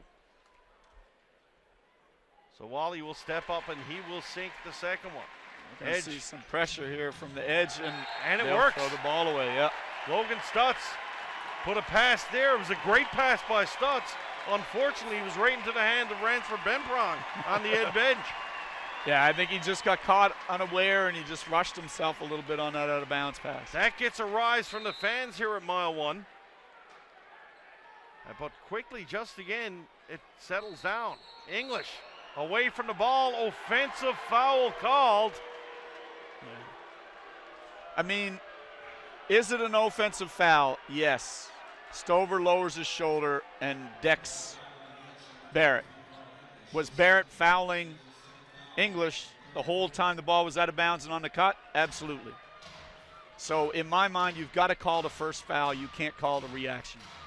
Here's Rayson. Rayson drives to the lane. Rayson, nice drive there. He gets that one to drop. Ellenson had good hands-up defense, just couldn't stop it. Ellenson, he's going to pull up for 3 again. Ellenson draws iron on that one. Can't get it to drop. Final minute now of this third quarter. 74-64 in favor of the Windsor Express. A lot of scoring in this quarter, fairly even, but the Edge haven't found the answer from that second quarter, which was just downright dreadful for St. John's. Here's Skeet now. Skeet, two-possession ball game here at the end of third. Skeet's going to drive the lane, kicks one in for Ellenson, and we got to give credit to Ellenson. He's made a bit of an impact off the bench here, Doug. Yeah, I thought he hijacked the last possession. It wasn't a good shot, but that kind of stuff where he's cutting and getting plays around the rim, that's where he can do some work. Braylon Rayson up top. He's going to work for the last shot of the game, although there is about a 5-second differential between game and shot clock. Grayson loses the handle on that one. Yeah, and Skeet, credit to Skeet. He's not the quickest guy in the world, but he has done a great job of forcing their guards to their left hand where they're not as comfortable making plays. Coach Dunlap not going with a timeout here. And with 5 seconds left to go, Skeet has the ball. Skeet's going to get an opening. He'll get the drive in. Ball is chipped out of bounds, though. And 1.1 seconds left. Skeet just lost the handle. Looked like he was going to drive right down Main Street. There was a slap at the ball and some contact. It's certainly been called on the other end. Stutz turns, fires. He almost got that one to drop, and that was one nice defense there by Stover. Certainly didn't want to foul him with a Hail Mary shot like that. So, yeah. Third quarter in the books. 74-66, the Windsor Express over to St. John's Edge. There's hope, folks. Buckle up. St. John's going to have to put together a big fourth quarter here at Mile 1, and we'll be back with the call.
So, Prof, fourth quarter just about ready to get underway. What's the magic potion for the Edge? Well, I mean, that third quarter was a little bit like kissing your sister. Like, the good news was you were down by as much as 13 or 14, and you're only down 8 now. The bad news was you had it as close as 5, and you couldn't hold it there. So I think we need to see them, good shot distribution, make some plays like they did there, and then defensively lock it down and get a little run together here. Charles Hinkle with a tough drive there. He managed to get it to fall. Hinkle doing his part tonight for the Edge. Chad Fraser back into the game now for Windsor. Fraser, he's got a bit of an open look there. Air ball, though. Hinkle's going to grab the rebound. Puts it into the hands of Skeet. Skeet at the top of the key. Skeet in a little trouble there. Skeet trying to dribble out of it. He does so, puts the ball back into Williams' hands. Here's Williams. Williams spins away, had Stover open momentarily. Going to kick it to the corner for Des Lee. Lee, once again, with the three-point shot. Desmond Lee trying to get this St. John's team back into it, and all of a sudden they're making a little move here. Down by 3. Fans up on their feet all of a sudden. Basketball is a funny game. The momentum can come all of a sudden. There's Shaq Keith He drives the lane. Nice defense there. And that's the defensive presence of Stover with that big, long body in the middle. Yeah, and he's doing a good job here since he came in the game. Jaron Skeet up top now. Skeet's going to drive the lane. Kicks it outside for Hinkle. Tried to. Skeet takes it up. He'll lob it through. Can't get it to fall, though. Tough luck there. Barrett and Stover all tied up, and the foul's going to go against Stover there. He got wrapped up in Barrett a little bit too much for the referee's liking. And I will judge by your silence that you don't agree. 74-71. Here's Braylon racing. The old saying, if you can't say nothing nice, don't say nothing at all. And the professor's going to take that route here. Here's Fraser. Fraser's got an open look, and that's a big shot there for Fraser. Really poor defense by Skeet. It was just a single screen on the ball side, and Skeet sat on the screen rather than get around it. Charles Hinkle spins off there, and he answers back right away for three. And the Windsor coach doesn't like what he sees now. St. John's making a move here in the fourth quarter. Let's listen to this St. John's crowd. 9:58 left to go. 77-74. Hold on, folks. Here comes the Edge.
All right, 9:58 left to go in this one. All of a sudden, the game is getting tight. The Edge have battled back, and they are within three here right now. Yeah, the key thing for the Edge is to string together some stops. They'll get a stop here or there. They've hit a big three in the quarter, but they need to string together some stops and get to the point where they can kind of get over the hump and maybe get the lead back. Here's Maurice Jones. Jones to the outside, tries to get the mismatch, puts it in for Stutz. And Stover got caught there with his feet a little bit too slow there. Yeah, couldn't get back. It's the real high show on the pick and roll, and it's a tough one to recover to. Here's Hinkle. Hinkle puts it into the hands of Lee. Hinkle guarded up top by Keith. Hinkle's been hot here for the Edge. So Windsor starting to concentrate on Charles now. As Carl English not on the floor, they'll go to Charles and try to shut him down. St. John's 14 seconds on the clock as that will reset. Skeet puts the ball into the hands of Williams. Williams from the outside, and he'll knock the three-point down. Yeah, they're going to call it a two. He had his feet on the line. Tough luck there for St. John's. Karan Williams making an impact off the bench for the Edge indeed. Stutz got Stover in the air. Here's a wide open look from the corner. In and out to the glee of this mile one crowd. Skeet brings the ball down the floor for St. John's. Skeet for Williams. Williams got a step on Jones into the paint. Alley-oop for Stover. Just couldn't get there. Not a bad effort there. No, I would have rather seen Karan Williams shoot that ball, though, because if he shoots it and makes it, we're good. If he misses it, gives Stover a chance to go get it off the boards. Shaquille Keith guarded intensely there by Hinkle. Ball moved to the outside. Fraser goes for a little lapathon there, I would thought. But we're going to have a foul call, I believe, on the hand And this has been why it's been hard for St. John's to make headway. Like, every time they go to the rim, it's a foul call. It's difficult to get stops if it's a foul all the time. Now, is it a matter of they have to clean up their act, or is it a matter of the way the whistle's being blown? We will never know. But right now, all that matters is the score on the board and the play on the court. Chad Fraser's going to go to the line, and he will get the St. John's fans delighted with that miss. Fraser will need to reset here and knock this one down. Fraser misses this one, it's going to be loud. Fraser just got the roll on that one. As we used to say on the playground, that's the rim, not the shooter. Absolutely. Here is Williams now. He's going to bring the ball up for St. John's. Karan Williams picks up his step a little bit. Williams outside for English. English coming off top. Got a look, just couldn't get set in time. English will drive in, though, and he'll get the easy layup. And he gets the contact on the back. And English will go to the line for the and one. Chance to bring St. John's to within one. And there is time in this game. Carl hasn't been a factor at all tonight, Doug. But there's lots of time to stitch that big S on his chest, because Superman could be in. And I'm not talking about Alex Johnson for a change here now. Yeah, I mean, when you're a player like Carl, who's played all over the world and done a lot of great things for his country and for other teams, you know, a bad couple of quarters or 3 quarters is not going to fizz you. You're going to be able to wake up at any point in time. That's what good players do. There's a drive down the lane. Good offensive rebound there with Fraser. Fraser letting Des Lee know all about it as well. Yeah, Lee and Hinkle have to close him off there. It was 2 guys that could have put a body on him. Williams, he's got a wide open layup. And once again, an offensive foul called. A block and a charge, or what's going on there? It's an illegal screen on Hinkle. Okay. You know, again, I didn't really see it, but that's the way it was called. Just when it looks like the Edge are going to come back, and they're almost there, the old foul call is going to reach up and bite them. Yeah, and that's Hinkle's 5th. So Charles has got to check out. With 7:48 left to go in that, they will need him later on indeed. Maurice Jones. I can't remember Hinkle having that many fouls in the game this year, Doug. Good defense there by Carl English. Desmond Lee's going to pick it up. Yeah, English did a great job of anticipating Rayson going right and just jumped in his path and caused the ball to come loose. Williams trying to walk around a tight screen there. Williams trying to find some room. Kicks one to the outside. Ellenson takes a shot. That one's blocked. Rebound by Desmond. Don't call me Carlos Lee. Kicks it to the outside for Karan Williams. And Williams has brought the crowd to their feet. St. John's have tied it up here at mile 1 tonight. Maurice Jones going to try to stop and settle things down for Windsor. Here's Jones. Jones, nice penetration move there. And on the right hand, as you would say, for Jones, and that's a pretty slick move. Yeah, I love the way Karan Williams is playing here in the 4th quarter, but he has really struggled all game to keep Jones off his right hand. He doesn't play with any overplay at all. He plays him pretty much straight up, and it allows Jones to get what he wants a lot of the time. It's one of those things. You need Karan the way he's playing. You need him out running the offensive sets. Who's the switch you make on defense? Yeah, I think he just has to do his job better at that end of the floor. You've got to play both ends, you know, and he's capable. It's not like he's not a good enough athlete or not quick enough to do that. St. John's with a little bit of a press here. Brandy Glaze posting up here on Shaquille Keith, the big guy going to carry the ball down the floor. Keith, he's going to drive in. No room there, though. And we're going to have a blocking foul called again. And there's you Glaze said it. is really mad. Really mad. But this is one case again, like I don't have a problem with the foul call. Like Glaze really didn't get his feet down. He wasn't in a great spot. It's a foul call you can make. Just make it at both ends. Shot clock goes back to 14. Ball's going to get inbounded. You're going to put it into the hands of Keith up top. Keith and Glaze again matching up top. Glaze this time. And again, you can't call that. You can't call that because it was Keith who reached out with his offhand and grabbed Glaze. That was the contact. You can't call that foul. And the bottom line is, this has not been a well-refereed game. I don't care what anybody says. It's not. And because now the players have fought to make it an even game, it risks deciding the outcome. If you're going to let Keith grab someone's off arm and commit an offensive foul, I mean, in the NBA, that's an automatic call. So if you're going to let him do that and reward him with 2 shots, that's weak officiating. Keith goes to the line, and he will make the 2 from the charity stripe. Windsor Express 86, St. John's 84, 6:10 left to go in this 4th and final quarter. Williams up top, nice pass in for Glaze. Glaze puts it for Ellenson. And St. John's get the foul call there.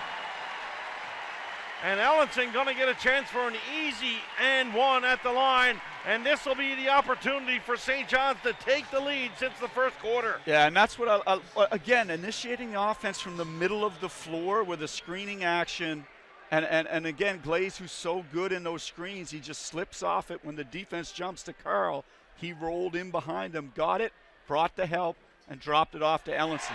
Wally steps up, and he indeed has given the Edge the lead with just over 6 to play. We call it at the beginning of the 4th, Coach. Buckle up, this team can do it.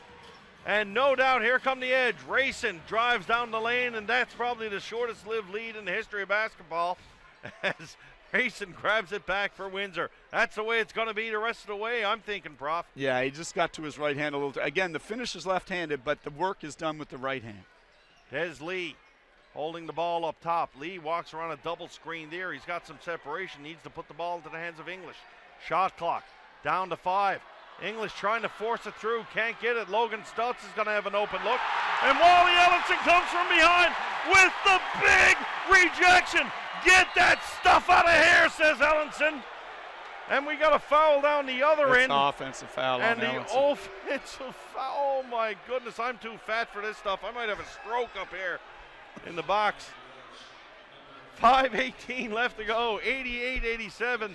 And one thing we can't say is the people aren't getting their money worth here tonight. What a ball game at mile 1. Yeah, we're getting the middle of it dragged a little. I thought the second and third quarter dragged a little, but this is, the first quarter was interesting, and this has been a great quarter. Shaquille Keith going to put the ball to the floor now. Glaze, like a cheetah, stalking its prey. Grandy Glaze is, to say he's intense would be to say I sort of like a Big Mac. Yeah, Good defense there, throws it out of bounds. Yeah, Glaze did his job there. The other 2 times I thought he didn't get far enough over on Keith's right hand, but on that possession he was in a better place to force Keith where you want him to go. Tell you what, Prof, the assistant coach for the Express was fired up down there on that turnover. Not quite sure he was yelling at, whether it be the official or one of his own players, but he was certainly fired up. Here's Williams, kicks it outside for English. English double team right away, and that's what you're talking about the whole night. English steps through to the paint, steps up, gets it, stops, drops, and pops for St. John's. Carl English with a big shot there for the Edge. I think with 4 minutes to go, you got to get Hinkle back in the game. I think you can't leave him out too long, no matter what's going on play-wise. Fraser puts it to the floor. Fraser comes through. Nice drive down the lane for Fraser. Yeah, and again, just too easy with the right hand over the top. Both teams just trading barbs here right now for the last 2 minutes. Full credit to the St. John's Edge. They have battled back hard and gotten back into this one.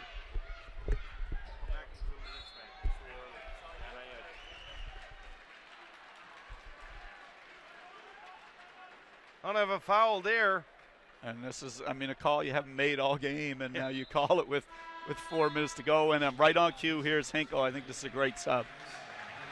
So Hinkle's back into the game for St. John's, and Wally Ellenson out, but I got to give a shout out to Wally again. Yeah, very effective job. Yeah, he played within himself, and he took one bad shot, like I said, but I thought otherwise he played within himself and did good things. Here's a nice set under the basket. Yeah. Hinkle is there for the alley-oop, and right on cue, Prof. Just like you called it, Hinkle makes an impact right off the bench. Yeah, but now you've got to play things the right way, and you got to go get people going the way you want them to go. Fraser, guarded by Des Lee. Lee, good defense there. Glaze grabs it, Tricks one to the outside for Karam Williams. Williams to Lee. English, nice pass inside for Glaze to a wide open Grandy Glaze. And a good finish, but how about that pass from Carol English? That was phenomenal. I don't know where the foul was on this play, but it's like I said, it just hasn't been a particularly well refereed game at both ends, but that was a phenomenal play. Good play by Karan Williams to push the ball up the floor. Great play by English to spot Glaze on the weak side.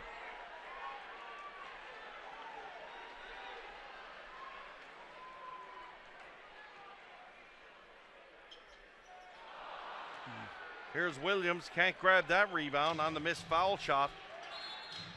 We got fouls away from the ball down there. It's going to be English and Barrett, I believe, getting tangled up. Yeah. And they're going to call the double foul there. I almost feel like English was taking that to stop the transition a little bit. So on a double foul like that, Prof, does that put you to the line in the bonus? Does that No, give both no, teams a shot? no. No. Boom. Wouldn't think so. Take the ball out. Whoever had it gets it back, and let's play on. 3:23 clean left up to the go. foolishness. 3-point lead here in favor of the St. John's Edge. And I tell you what, if St. John's can hold on here tonight, we got a lively crowd here tonight. You wait and see come Sunday here at Mile 1. Yeah, you're absolutely right. They're going to be fired up. Jones, the floor general for his Windsor Express. Jones kicks it to the outside. Fraser, he feigned a shot, picks up the dribble, kicks it back for Jones. Shot clock under 5. Jones with a three-point shot from Toronto's airport. That one's not going to fall. That was great, D. And Williams got to where he needed to be against Jones. And overall, the team at Glaze has done a good job. Hey, one of your Twitter followers there called out Glaze as a guy maybe that could guard Keith in this game, and he appears to be right. Here's Hinkle. Hinkle to the outside for Lee. Lee, 3-ball. He's fouled. No, he's out of foot bounds. Out of bounds. Tough break there, St. John's. I want to check in with the old Twitter box. And our buddy George Scott checking in with us. Doug and saying I stole his line on Dez, don't call me Carlos Lee. George might have said that in a little break he had for me, and Hinkle is going to foul out of the game. Yeah, this is a tough one. It's a tough one. He was trying to handle Stutz in the post. He fell down, and then Stutz tripped over him. And if you're on the floor and a guy trips over you, it's a foul call. It's like an automatic. But it's real tough. Again, it's a reactionary thing. You'd have to see the replay. Maybe Stutz backed into him and knocked him down. But at bottom line, I think it's a call that has to be made. Just unfortunate for Charles. He has had a heck of a game for St. John's. I think on both sides of the ball, he has poured his heart and soul into this one here tonight. Yeah. Logan Stutz at the line. And all of a sudden, we could probably accuse the St. John's fans of being a little laissez-faire at points, but they are into it now, and how could you not be? 1-point ball game, 2:31 left to go. Both teams with 2 timeouts left, and both teams in the bonus here, Prof. Yeah, and then Loiselle is back in for the Express, who's probably going to do a little offensive-defensive subbing here in the last couple minutes. So Loiselle back in the game to put a few wrestling moves down low, because we've seen him do that all night with some success. Here's a wide-open play for Ellenson. Ellenson comes in and says, you know what I like on toast? I like jam. And Wally Ellenson puts it down. Jones back. He answers the other way. Can't get it to fall, though. But again, making him get to his left hand. Whatever the finish is, just make him come up off that left. Williams for St. John's. Williams gets the ball up over the half court. Coach Bill Jones practically ran out and played defense in himself for Windsor. It's a big possession. Shot big clock. Possession if the Edge can get a bucket here. Shot clock down to 5. English is going to have to make something happen. English gets through, throws it up. There's a rebound on the glass. Can't get it to fall, though. And Maurice Jones going to kick one out for Keith. Keith, what's the call going to be? I think it's going to be a block. Yeah. Going to be a block. Ellenson did pretty good there. Hey, I'm a bit biased. I thought he was there. Who am I kidding? I'm a lot biased. Yeah, no, he was a little late getting there, but the play was the other end. The English got to the rim, flipped it up, couldn't get a foul call. And Desmond Lee was there, and he just rushed the follow. If he would have just, I think, brought it down, set his feet, and gone back up, it would have been an easy 2. 1:28 left to go. Keith to the line here for the Edge and the Express. That's a coming big up miss. a little empty from the foul line here in the fourth. That's a big miss. St. John's faithful doing their part to help out the Edge now all of a sudden. Williams outside for English. Carl English, he started off slow, but he is showing why he's the MVP here in this fourth quarter. Wide open look there. Ellenson goes hard to the lane, and Ellenson once again being factor. How is Loisel arguing that call? I've seen guys thrown in jail for doing less than that. Yeah, he's that guy. I mean, he never does anything wrong, so he's gonna be that guy in terms of saying it wasn't me. But I think his argument was that you can be in the restricted area as long as you elevate off the floor straight up. Yeah, he elevated his shoulder into Ellenson's gut. 1:05 left to go. Ellenson going to go to the line, and this is the part of the game. Foul shooting, very, very important. Let's see how Wally does his trip. He gets a nice little friendly roll on that first one. He'll get it to drop. Ellenson steps up and goes 2 for 2 from the line for St. John's. Jones, he's going to try to drive through. Jones gets fouled. Yeah, Williams. Windsor looking for the intentional. Come on, boys. Well, it's tricky, though, because he grabbed him. He didn't make a play on the ball, so it is a tricky business there in terms of what happened because he got beat and reached out and grabbed him. They've gotten every other call tonight, so why not that one, too? 1:02 left to go, 97-93. Big shots here for Maurice Jones. And it is an intentional foul call. They're going to get 2 shots and the ball. Now, again, what I really dislike about this is that the two officials from, and I hate to say this, from off the island came together and discussed it.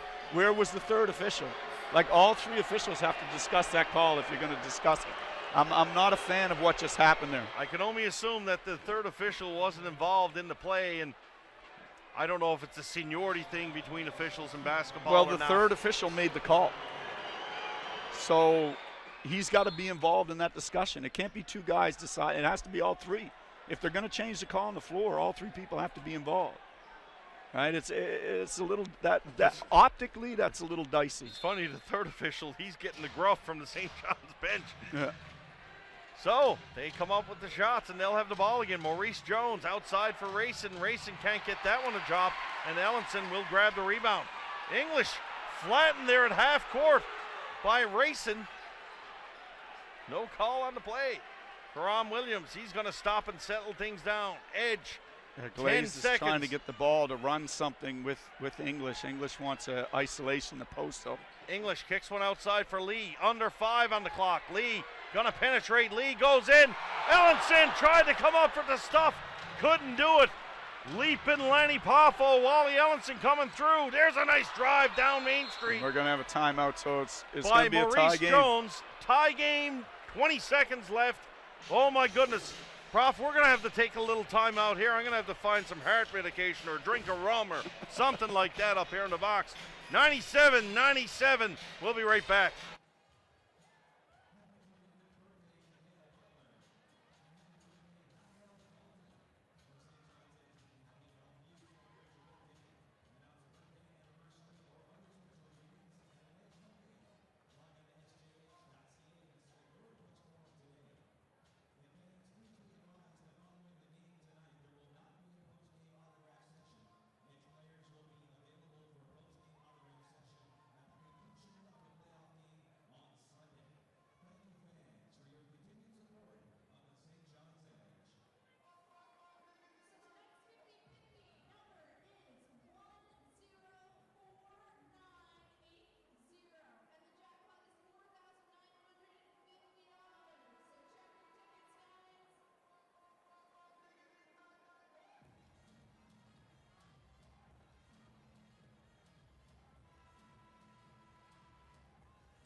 So St. John's with the ball.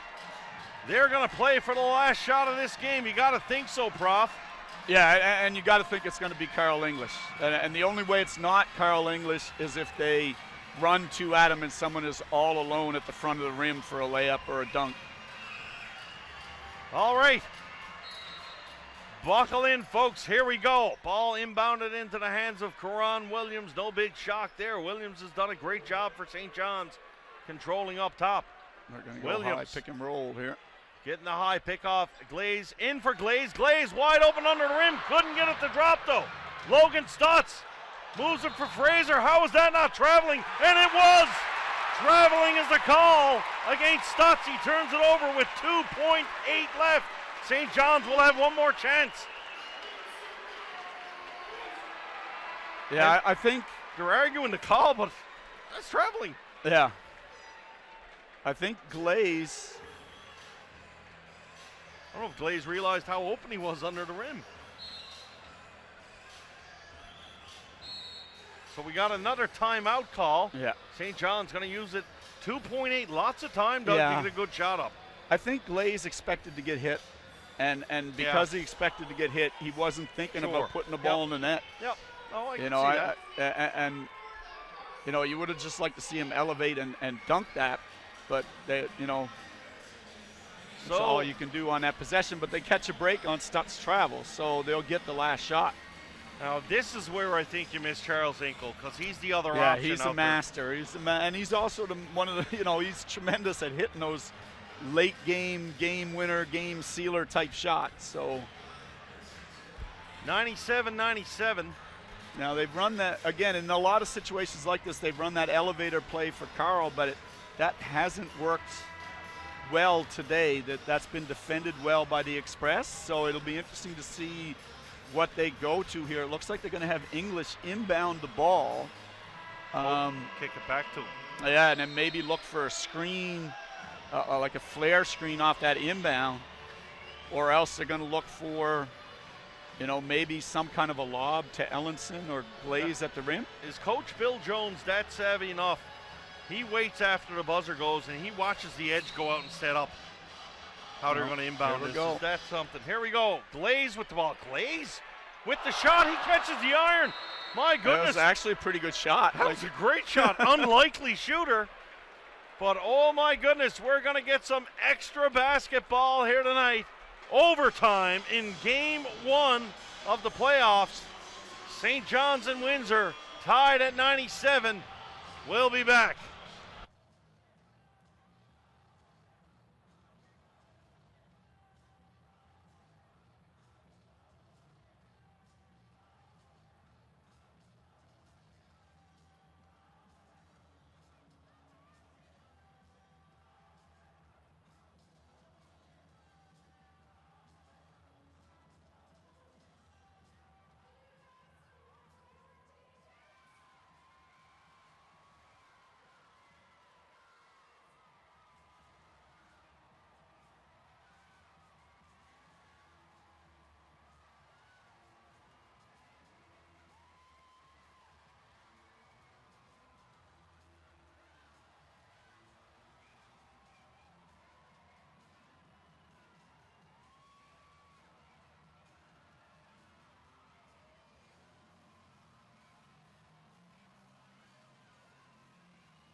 Five minutes of overtime.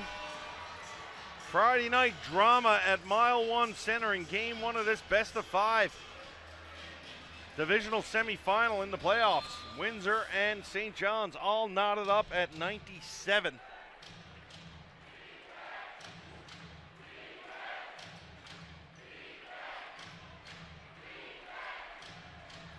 Here come Windsor. Windsor Stutz can't get that to fall. English goes up and grabs the rebound for St. John's. Karan Williams going to take it down the floor here for the edge. Williams outside for English. English guarded out top by Keith. Keith goes away and he takes a little push off by English. That's going to be an offensive foul. Yeah, and I mean, you see the two men walking next. It's hard to believe that Carl is able to knock Shaquille Keith on his behind. That's asking a little bit much.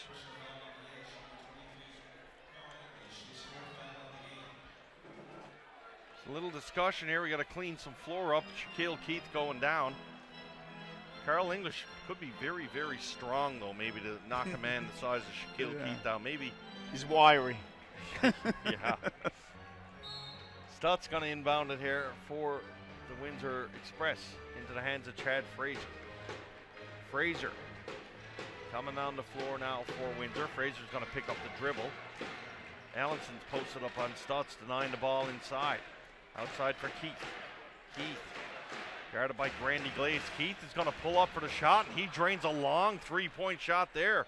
And Keith has been hitting them from three land this game. Yeah, he hasn't been remarkably consistent, but he's hit enough that you have to get up on him. English puts the ball into the hands of Williams. Williams waiting for a screen to come up top. Going to put it outside for Glaze. Back into the hands of Williams. Here's English now. 5 seconds left on the clock. English trying to answer back for three, and he makes a tough shot with Keith all over him up top. Yeah, and I mean, you really have, but you have to give a lot of respect to Shaquille Keith. I mean, he's been their main offensive player. A lot of the offenses run through him or Jones. And then on top of that, he's drawn the main defensive assignment as well. So he's doing double duty. Stutz gets a little follow-away jumper in the lane. He'll get that one to drop. Teams trading baskets since about the 4 or 5 minute mark of that fourth quarter. Karan Williams is going to pull up for the jumper, and he will get it to drop as well. Yeah, and that's been the biggest trouble for St. John's. They have not been able to consistently, we said it, they can't string together 3 or 4 stops in a row to get some breathing room. Fraser inside for Stutz. Stutz trying to walk through. Good defense there by Ellenson.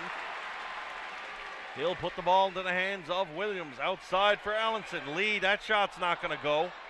You see that right when he left his hand there. The angle wasn't quite there. Here's Jones. Jones going to stop and settle things down. Can't say enough about the play of Maurice Jones here tonight for Windsor. Jones drives the lane. He's going to draw the foul. They did get him to go down the left-hand side that time, but Jones' effective penetration. Jones is going to get a trip to the free throw line. All knotted up here at 102 with 2.5 left to go in the overtime period. And we're going to see Skeet check in as the main ball handler, and this is something that gives me a little concern because Jones and Rayson are very good defensively, very quick, and Skeet sometimes has trouble with that exceptional defender if he's the main ball handler. Once again, Charles Hinkle fouling out of this one. I guess I can't remember. It must have been about 4 minutes left to go, or about three, 2.5, somewhere in there. Yep. But he picked up his fifth with like 9 minutes left in the fourth. So not much action for Hinkle in the fourth, but he had a heck of a game for St. John's. Skeet into the hands of English. English picks up a foul there on the outside. And I'm assuming, Doug, the bonus carries over into the overtime? Yeah. Yeah. So that's going to send English to the line, and St. John's will be fine with that all night long. Shaquille Keith picking up his fifth, and that's an interesting turn. Yeah. If Keith is the one to come out of this game, that would hurt the Windsor Express probably equally as much as Hinkle fouling out for St. John's. Yeah. English misses a shot at the line. That's pretty rare. Carl will reset now and focus and set up for number 2. English steps up, and he will hit that second one. Jones will bring it down the floor for Windsor. Jones, the outside for Fraser. He's got an open look for 3, and Chad Fraser gets it to fall. Can't give him that much space. Wide open look, and he will get it to drop. Skeet now for St. John's. Approaching the 2-minute mark. Skeet outside for Des Lee. Lee, walking Skeet, come around the world there. Puts the ball in the hands of English. English trying to come through. English is foul, but the ball's going to go out of bounds. And Lee just couldn't quite catch up to it. Winds are not in any hurry to come get this ball. The pace of the game slowing down quite a bit here. You know, it's grind time now. You want to just, you know, Windsor hasn't made a lot of subs in the second half. I don't think Keith or Jones have left the floor, nope. So I think they're just trying to grind this out now. Here's Jones. Stover way up top. He's got to work hard to get back on Harris. Long shot there. That one's going to get grabbed by English. English almost had it stolen, though, but Carl manages to creep down and reach and grab the ball. Here's English. English puts the ball to the floor, coming through. Block, but there's going to be a foul away, and Carl will get the trip to the foul line, and English has certainly found his stride in that fourth quarter and here in the overtime session.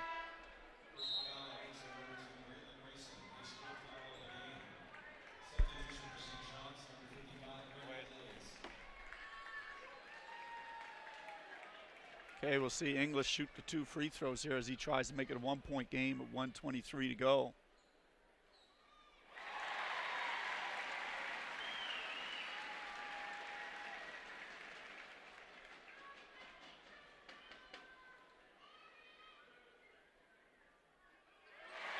And he knocks them both down. We got a 1-point game here. We're going to see the Express bring it up. Jones trying to get to that right hand. He'll back it out. They're going to go high screen and roll here with Harris.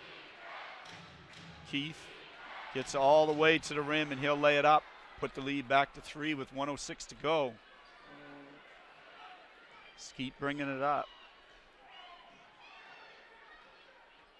This is a big possession for the Edge. They need a bucket here. They need to keep it right on the line.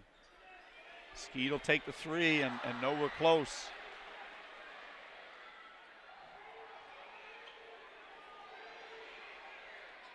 And then he'll bang it, get us a second chance. He's a little off balance off that back foot, but he knocks it down, and we got a tie game. 40 seconds to go.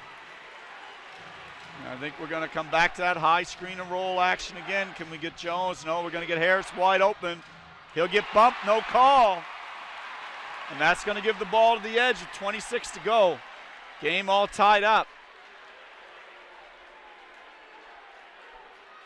We got about a 3 or 4 second difference between the shot clock and the game clock. They're going to work it around here. Here comes the screen for Carl, but Skeet's got a step. He can't get there and finish. And now with 5 to go, we got Jones in transition to win the game. He throws it out wide open. Brayson can't get it to fall. And we are going to go to another overtime session here. Oh, my goodness. Wow. People are scrambling here in their seats. What excitement here at mile 1. What a job there by the prof, pinch hitting for a minute. I think Skeet, that last possession, and this is one thing about Skeet running the offense, he tends to get focused one way, and he missed Carl come off the screen wide open, and he went to the rim instead. But all that said, I mean, he did create a decent shot for himself. It wasn't a great attempt, but he got to the rim, and he created a rebounding situation where, again, the Edge just couldn't quite tip it in the net. So, Doug, does it just keep going 5 minutes, 5 minutes, 5 minutes? There's no extended break, nothing like that? No, and a lot of times when you get into these double and triple overtimes, and I've been, I don't know if you say fortunate, unfortunate to be in a lot of wild ones through my career like this, it can oftentimes come down to a sub or two. Like, you kind of get stuck in that momentum of playing the same 5 guys, and maybe one team makes a sub or a switch here or there, and those fresh legs make a difference if you get into a late in the second overtime or into a third. My Twitter box is just going off the rails here. I just can't keep up with it at this point. We can't miss this game. No, this is everything the playoffs is supposed to be. 2 teams playing hard, competing, getting extra time, the fans getting bonus basketball, free basketball here tonight.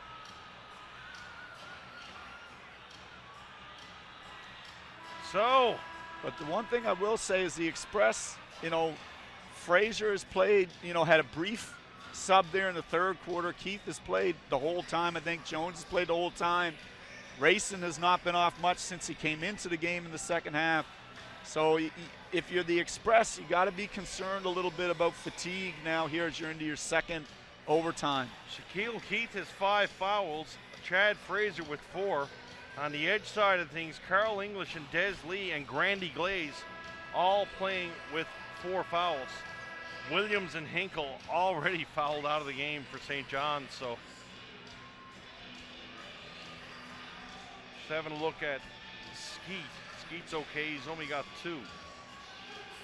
Because if Skeet was to be in trouble here, Alex Johnson might get pressed back into service. Skeet for Lee now. St. John's will start this quarter with the ball. And we got Ford playing the 5 spot for him. English, tough shot there in the face. Good rebound as well. It wasn't really a rebound, they grabbed it out of the air. But Ellenson did get a hold of it. English trying to get some separation here. Puts the ball to the floor, rebounded by Skeet. And that'll have to be a jump ball. We'll have to think so there. Possession arrow going to go in favor of Windsor. Yeah, and you don't mind that because now the Edge own the next tie-up. So sometimes early in a quarter, it's not a bad thing to get a jump ball and get that arrow favoring yourself again later in the game. Little bit of floor maintenance being done. All the bodies going hard to the floor. Looking for this one. My goodness, 108-108, 4:32 in the second overtime period here at Mile 1 tonight. Started off in the 3-piece suit, Doug. I'm down to the tie loosened up and the shirt hanging out of my pants pocket here. Keith, he says, you're going to give it to me, I'll take it. And Xavier Ford says, yes, sir, you can throw an air ball like up that anytime. Yeah, that was a fatigue shot. That was, I'm a little bit tired, and I'm just going to take what's available. Carl English, double team right away up top. They're not even waiting to set it up to him. Here's Ellenson from the corner. Ellenson can't get that one to drop. Rebounded there by Fraser. Racing now down the floor, and this is going to be a battle to the very end, Doug. You talk about these teams got to be counting their lucky stars. They're not playing back-to-back here tomorrow. Keith, nice fake move. He's going to drive into the lane, and Ellenson goes up, and he will have the foul, and Ellenson takes the worst of that contact indeed. Yeah, that's a lot of shoulder that you got lowered into you there. Shaquille Keith, we talked about it before the series began, too. We thought the key for the Edge was going to be stopping Shaquille Keith. Yeah, and you know, like I said, the thing that impresses me most about him and what he's done here tonight, he's got 24 points, and like we said, he's guarded the best player at the other end for the whole game as well. So you really have to be, you know, he's going to miss some free throws because he's tired, and that's what you like about not giving him the bucket on that last play. But, you know, he's done yeoman's work for the Express here tonight. Second one from the line. Keith resets and makes that one pop, no problem at all. St. John's down by 1. Skeet going to bring the ball down the floor for the Edge. Skeet up top now, looking to get it over for Ford. Xavier Ford puts it to the floor. Ford loses the handle on it though, and Ellenson manages to hold on. Ellenson brings it through, protects the ball, and lays it in, and that puts a wry smile on the prof face next to me. That was a little gimme. So, I mean, and like we said before the game too, oftentimes playoff games come down to that unexpected performance, and that's what you've gotten from Ellenson here tonight as he almost steals the ball. Denies the pass in for Stutz. Grandy Glaze going to come back into the game, likely for Ford. You got to think. Coach Marcus up on his feet telling the referee, yeah, it's going to be Glaze for Ford. So Grandy Glaze going to come in. He's got 4 fouls. But I like this move here. I like Grandy on the defensive set.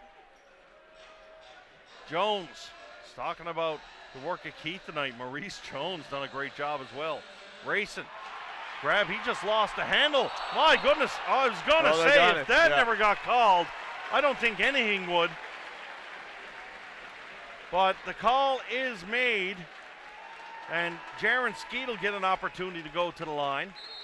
And that's the thing, too, now, Doug. Every foul is a shooting foul now. Yeah, and again, every possession is so important in a tie game with 3 minutes left in the second overtime. Everything gets magnified. And Rayson's going to check out. He's going to get a sub here. Barrett's going to check in. Skeet to the line for St. John's. Jaron Skeet steps up, and he will sink the first one. Calm, cool, and collected from the free throw line. Skeet steps up and just like he does it every day, knocks it down. No pressure on that young man there at all. At least he doesn't show it. Maurice Jones back down the floor. Jones penetrates in for Stutz. And Ellenson got lost up top in the coverage there. Yeah, it's the high hedge on the pick and roll, and it's really hard to recover to if they leave the key open. It's a difficult maneuver to recover back to your man if you don't get any help from anybody else. Lee outside for English. English comes through the lane, kicks it out for Skeet. Here's Skeet for three, and Jaron Skeet puts it through for St. John's. Fraser coming back. Randy Glaze comes through. Big putback attempt by Barrett. But we've got a foul call once again, and it's going to go against Fraser. And that there will be Chad Fraser's fifth of the game. Yeah, advantage St. John's. Yeah, that was what we would call a frustration foul. He thought he was going to get to the rim and make the layup. It rolled out on him. He didn't get a finish or a foul. He was frustrated, and he reached in and just grabbed.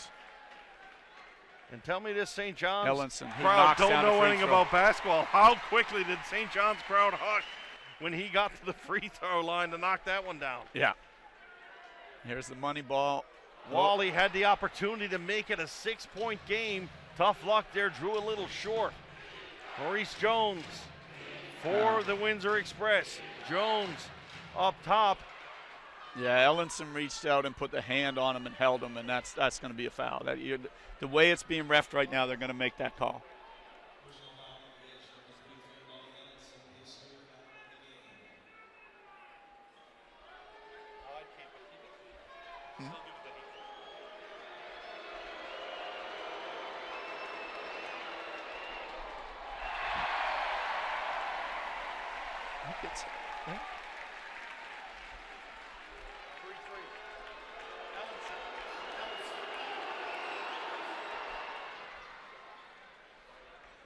Jones coming up big from the foul line.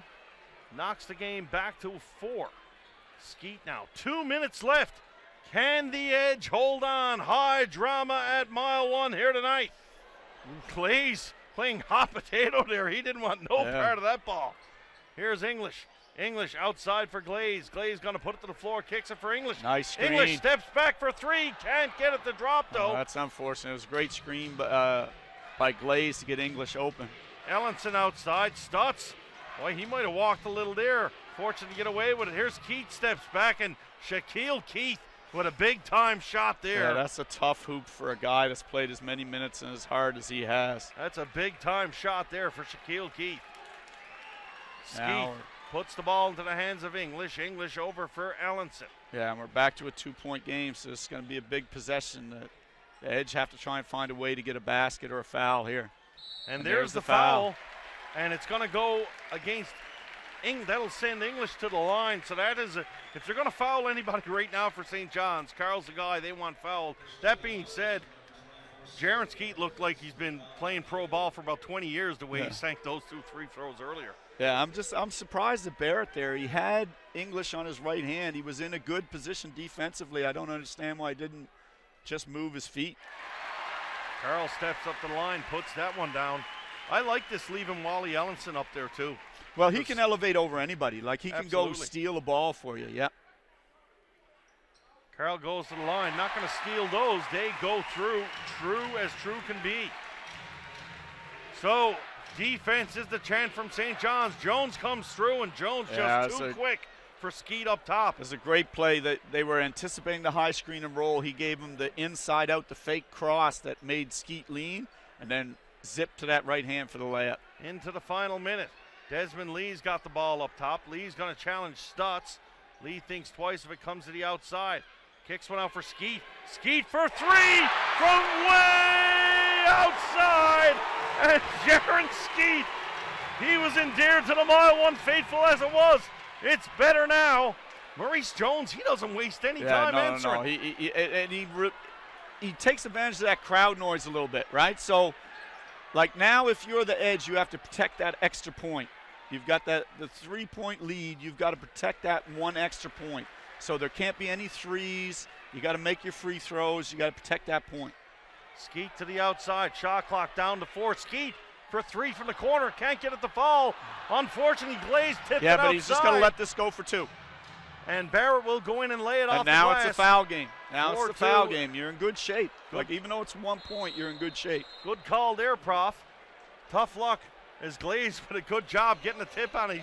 He knocked it out. Yeah, again, you got to have enough knowledge to know I can't tip it in the direction that the other team is going.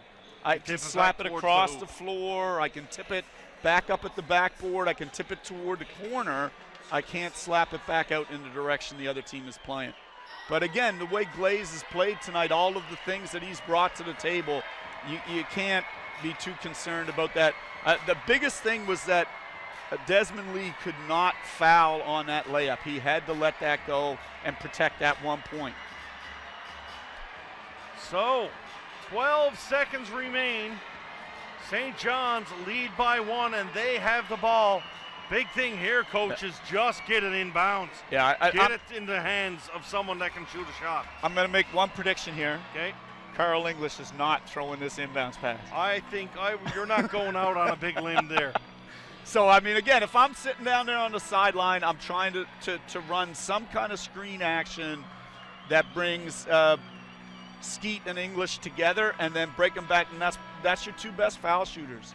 Carl's getting worked down on the bench by the trainer as well. Yeah, he's played a lot of minutes. And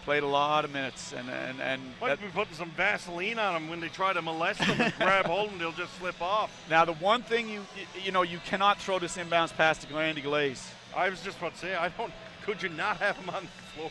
I would have thought seriously about taking him out. Yep. And put Alex Johnson in there. And I know Alex hasn't played a lot, but I would think about having someone else out there who can shoot free throws.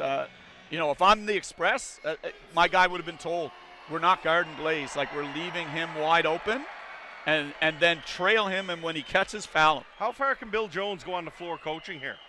Seriously, he's I think they're going to tell him. 3. Yeah, they're going to clean him up here a little bit, but he's excited. Coach is trying to take the crowd noise out of it. I don't know about that. Sorry, the referee. Skeet, nice inbounds for Lee. Lee just needs to hold on. Yep. Back for Skeet. Now they got into the hands of English. What are they doing? And that was the guy they needed to find. Nice movement there by the edge. Yeah, but to let 6 seconds run off, I don't understand that. Like, Desmond Lee's only a 65% foul shooter. He's not a terrible foul shooter, but you got the guy you want. You dropped that hammer right away. They should have dared, because even going to Skeets looked great from the line tonight. Yeah. To let it get to Carl English's hands, not that good. And Carl gets a little hometown roll in the first one. Yeah. Big shot here for St. John's. Carl will set up and he will focus for the edge, and I will whisper. Golf voices. English puts it through, and the edge lead by 3. 6.3 seconds left. Timeout for the Express, and one stop is all the edge need. One stop. You essentially do not guard the rim here. You get, everybody gets up on the 3-point line. You switch everything, and if someone goes to the rim, you let them go to the rim. There's not enough time left. You got to make one. If you let someone have a layup here, you got to make one inbounds pass. They have no timeouts left. This game is over. And it's pro ball, and these guys should know that, but that's where coaches are reinforcing it now. Yeah. This is the old gif out there. You've had one job, and this is that one job here now. Yeah. Make sure every player knows to let that rim go. Yeah, if someone blows by you, let them go. Don't worry about it. Stay glued to everybody else. Let them have the layup. I wouldn't even wave goodbye to him. You might get called for a foul. I just let him go. The way things have been going here tonight. 6.3 left. St. John's up by 3. We said this was going to be a tight series. I don't know if we knew it was going to be this tight. I really don't understand putting Anthony Stover into this game right now. Like, Stover is I guess he's going to play Just on the inbounds pass. ball, yeah. But the trouble is then he's out there. And you got a guy whose instinct is to run and protect the rim in a situation where that's the exact instinct you don't want on the floor. So who are you looking to for the Express here? I'm assuming it's probably Logan Stutz. I think it's Stutz, Jones, Keith, Fraser. It's just not Sefton Barrett. Yeah. Stutz or Fraser. Fraser's been very And meanwhile, you've got to be right up. Yeah, all over that three-point line. You can't let him get to his right, but he misses it. And that's a huge win. And I never even had the heart to try to call that last 6 seconds. My heart was up my throat, but the St. John's Edge, and you can say it's a huge win. You can say what you like. I'm going to use one other word to describe it, and that's character. Yeah. This team showed some character here tonight, Doug. Yeah, because it would have been easy, down 12-14, late in the third, early in the fourth, down double digits. It would have been easy to roll over. Not able to get the stops, some tough calls, a lot of fouls. Two of your best players on the night, well, one of your best players on the season, and Karam Williams is one of your best three players on the night, are fouled out. Hinkle basically doesn't play the last 15 minutes of the game. And finished with 30 overtime. points. He still had 30 points.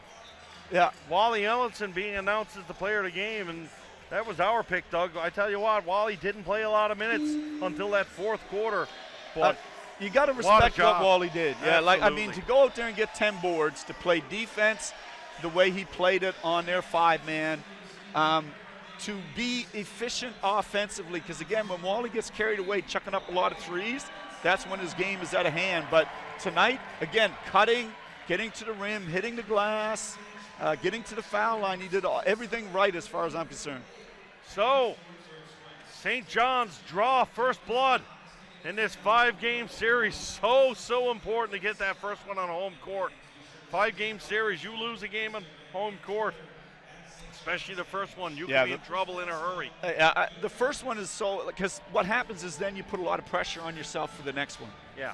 Right, and that's the problem. So by getting this one, you're in good shape. You can come back, and I think it's going to be tough it's going to be a really interesting game Sunday, because Windsor plays not very many people, and they just played a ton of minutes. But by the same token, Carl English just played a ton of minutes on his 37-year-old body with a lot of contact, a lot of clutching and grabbing.